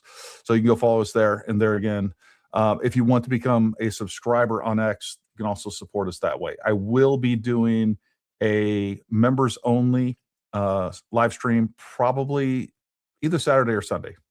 I'll let you know when that, and I'll try to put that out that information. I think that's a good place to kind of stop right there. I've had about all the Candace I can have. I appreciate you guys making it a lot more interesting. Arty, any final words on all the craziness? Oh man, I mean, shoot, I could go on about this for a long time. You know what I mean? I mean, just the craziest crap coming out of her mouth. I mean, from all the way from her saying that there was no blood at the scene to, I mean, she promised 2 months ago to bring forth those flight logs on the Egyptian planes. Whatever happened to that? And also, she said that she was that she had hard proof of shoot. I just kind of lost my thought on that one. But she, you know, the Egyptian that plane, she was supposed to bring through. She had hard proof. Yeah, she had hard evidence coming up of the meeting with Pierre. That's who it is. And just where is that now? Like, apparently they had met with Pierre right after Charlie was gone. Would love to see that too. And it's just disappeared into the ether. So many things that she has promised to her audience. And I haven't seen any of it yet, other than just ramblings of drama that she has with either Erica or Ben Shapiro, of all people, who I don't see how he's involved whatsoever. But that's all we've been getting as the last 2 months. So those are really my thoughts on. It's just so odd that all the things and people and entities that she hated before Charlie Kirk was killed, how they're all lumped in and now are actually, they're the ones that are guilty of this. They're the ones that are being accused. We have Israel. Exactly. We have the French. And that's the thing that's crazy. She actually opened up, you know, one of her videos. I played it. I made a debunking video about it, but she literally said that the French did this. They killed Charlie Kirk to distract her from her investigation into the Macron. That's yes, how I remember that. That's insane. Deluded that this woman is. She is. She has main character syndrome like I've never seen anybody. It is bonkers. It is something to behold. They should put her in some psychiatric course where people can just sit around and study her and figure out how her brain works. Right. I sure don't understand it. Eydie. Main character syndrome in a bad sweater. I would just love to style her for a second. Okay, friends, there is help for you. If you are suffering with candyitis, okay. As Jay Witt would say, come to the front of the church and we will pray for you. Please don't listen to this woman. Please, if you choose to listen to her, don't give her your money because she can afford to pay for her own legal counsel. Okay. And do your own research. Even if you don't want to, you know, if you think that we're haters, just do your own research, form your own opinions. Don't go by what this wicked, perverse, and rebellious woman is trying to tell you. And please think twice before you attack a grieving widow. We don't know, just talking to the ladies there, okay? I don't know what I would do in Erica's situation. I think that she is remarkably strong. So let's continue to pray for her. And just, if you have any questions about the Lord, please don't go to Candace and ask her. Please, that is my number one piece of advice. Do not go to Candace for any spiritual guidance. That's all I have to say, boys. Oh, that's a great point. LBFF 1225. Before you end, please explain why halftime was satanic. I truly want to know and don't want to misuse words like the left. What specifically are you talking about? The NFL halftime? That's easy. Yeah, I can definitely answer that pretty quickly. So as a matter of fact, hold on, let me go to my X here. Matter of fact, I'll just bring you guys along for the ride. We'll find this stuff together here. I'll make this big. Go to my X. You guys can go through this. If you got questions about the 30-06 ballistics, look, we got something pinned right there that you need to go through. There's a lot more explanation that we can go through. And by the way, while I'm thinking about it, so I don't forget it again, Arty, one thing, and Eydie, you as well, you were talking about how all of these prevailing myths continue to rise up, and that is like there was no blood. These are things that I've made individual videos going back. Some of them have been removed by YouTube, by the way. So really? I think what would be fun is actually to go through all of these pervasive and continuing myths that are easily debunked, like there was no blood, Right. among many, many other ones. We can go through and debunk those, and I'd love to have the candy cults come on and we can go through and talk about all those things. I think most people, it doesn't matter what evidence we present, but we are trying to reach the reasonable among us. Anyways, let's talk why the Super Bowl, in my opinion, is indeed satanic. And I listed the lyrics. You know what? We'll play this. We'll play this. Why not? Let's play this. Next day delivery. Need my sage and crystal. What's that say? I don't want to take a survey. This message goes out to Sin Michelle and Bronson. You refer to me as Candyland Biker Babe 7000. You need to know my real identity. I speak for the coalition of the Candies, Third Eye Blind. You feel good about yourself. Smacking them jaws. Like jaws up in here. The bloodshed. You saw right through Eric. Harold! I'm back. Cinema and Bronson. Let's just include everyone. Jay Fathom, Arty Trolls, Jason with the Curve, Ben Schulte, of course, Gary from Paramount Tactical. You just get back. Just get back. These are my vibrations telling you to move it. Back it on up. Tell your story walking down the road. Tell your story walking all the way down the road. Candace never once said Erica was guilty. She is simply asking she should be Harold, dragged into the it's like you're police station. against me. You are I'm doing your just best to saying, destroy at me. some point you have to say she literally said she should be dragged. Harold. Okay. Oh. There we go. Eydie Lowe in disguise, folks. That's Eydie Lowe in disguise.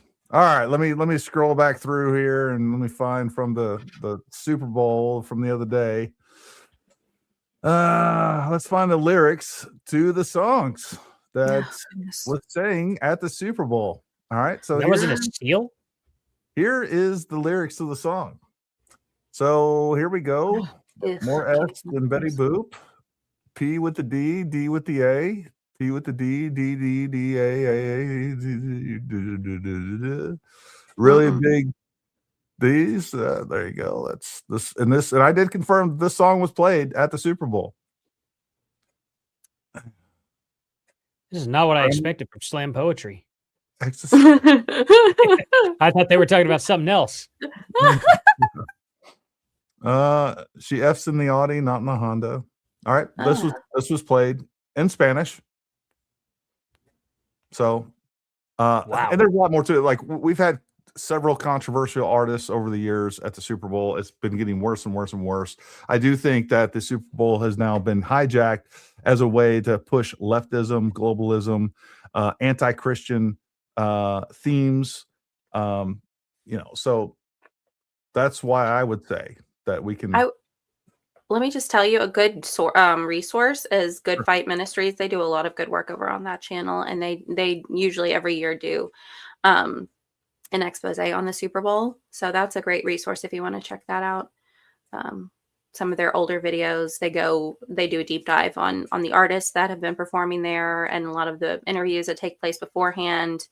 And it is really satanic. Here's a great comment that I think is a good thing to hit before we leave. The effort in debunking an unfounded allegation as opposed to making one is greater by many orders of magnitude. That's why allegations should be evidence-based. And this is why we've always asserted here in this country that you are innocent until proven guilty.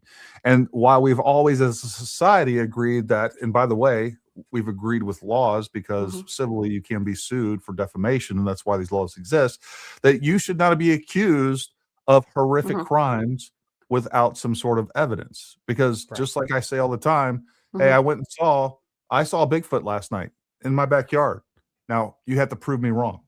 That's what we're asking of you. It's the dumbest illogical approach to anything. Like if you believe that and you think that makes sense to you, when Candace makes these claims that the French assassins killed Charlie, she doesn't tell us where they were, how they did it.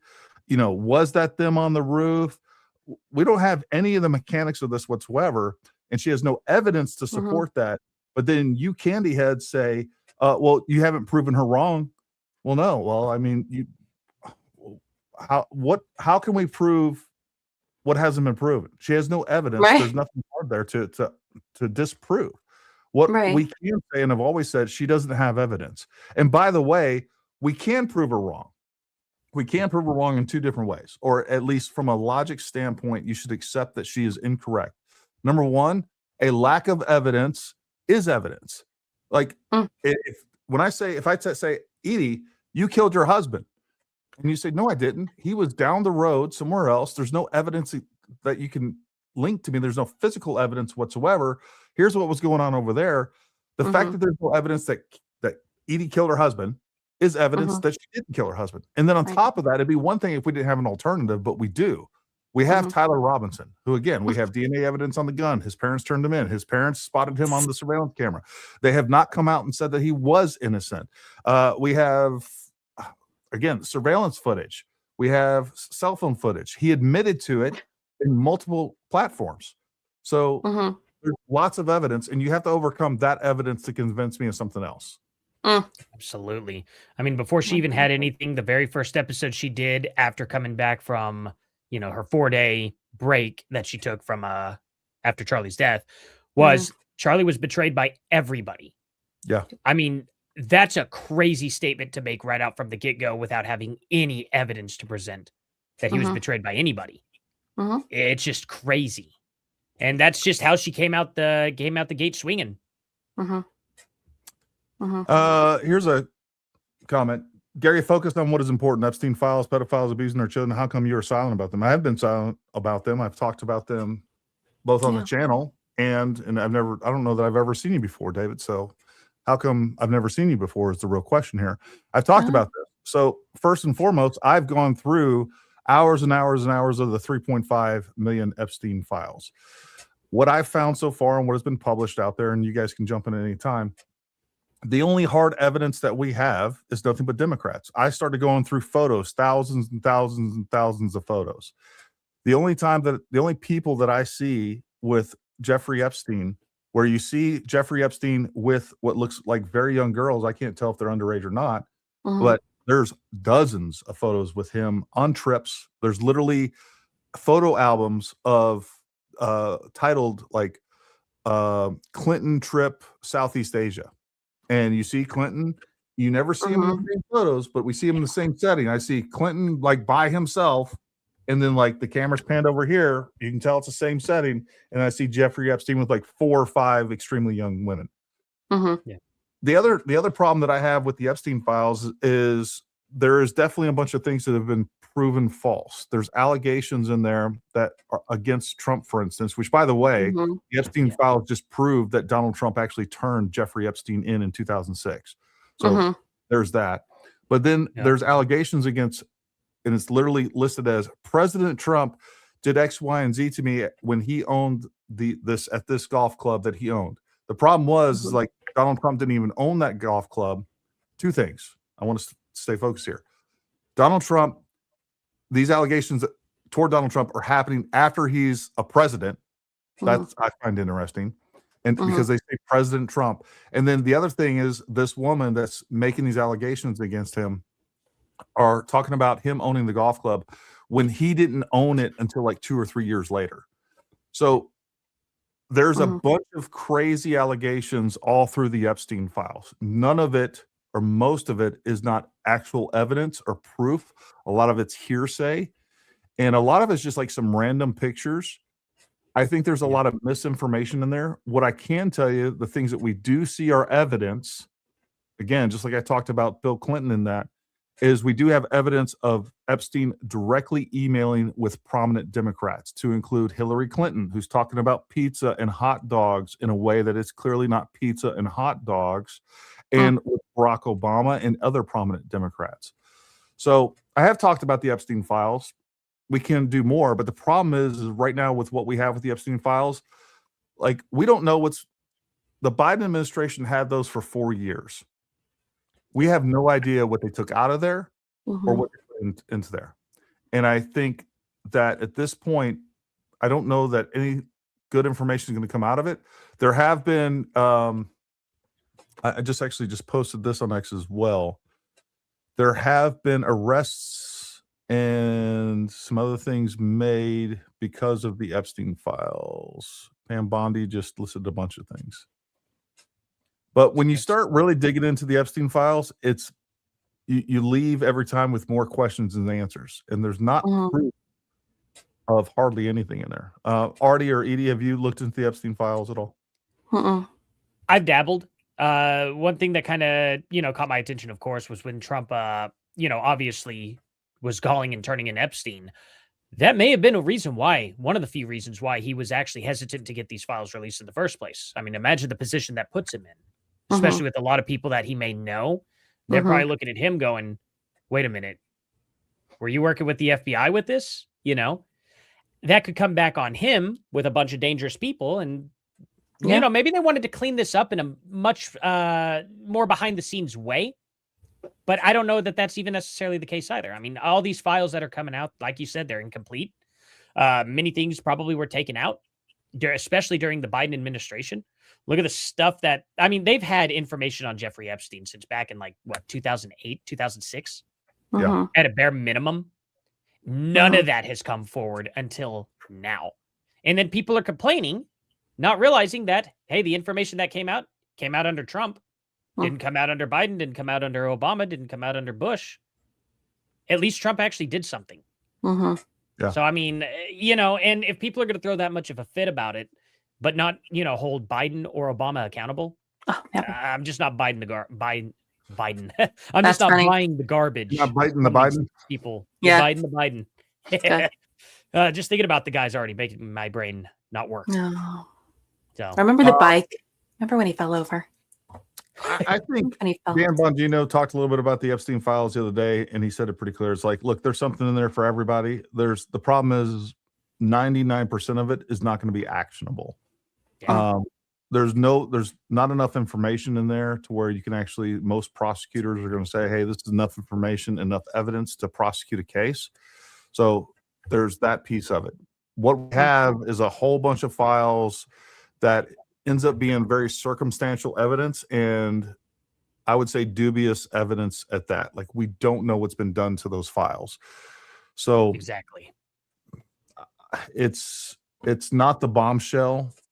What's not in there are like videos of what we think about the Epstein files, of grown men doing things that I've seen so far. Now, again, there's 3.5 million files. You can search them. They're online, folks. You go to the Department of Justice website. They got a search feature in there, and trust me, it's slow and it's tedious, but you can search. Like the other day, all I was doing was searching JPEGs. dot JPG. All right. And then all these pictures were coming up, and I went through, I don't know, well over 100 different pages of pictures. Each one of these, there was like 15 files on each page, and I just sat there for hours going through and seeing what I could find. You can search names, you can search. So they got a great search feature. Apparently some of that information is going to be additionally redacted, and that's another problem too, is that we have a lot of redacted. Apparently they're coming out and they're unredacting a bunch of the information, so that might lead us somewhere.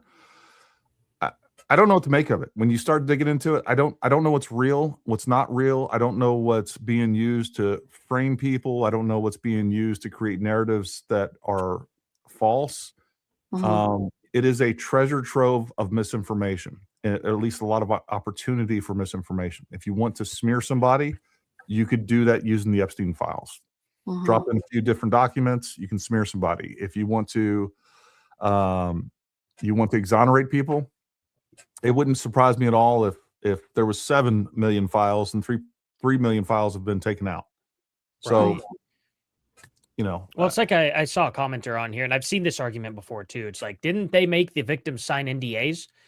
You think an NDA is enforceable when the law is being broken? That's kind of people are strange about that. Like, why would they even say that? Like, an NDA could be enforced. Well, we know the guy absolutely did horrible things to you, but you did sign this NDA. It's kind of like a landlord going, "Oh, you must pay me 1 month every month rent with half a thing of cocaine." Yeah, I'm sure that's really enforceable too. It's very silly arguments that these people make.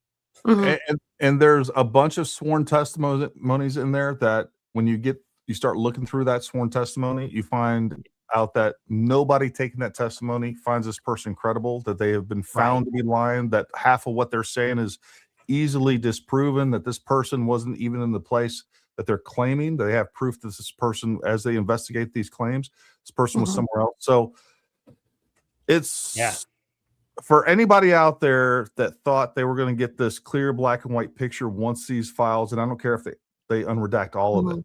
I don't think that's what's going to happen. And I don't think the most incriminating information probably wouldn't be kept anyhow.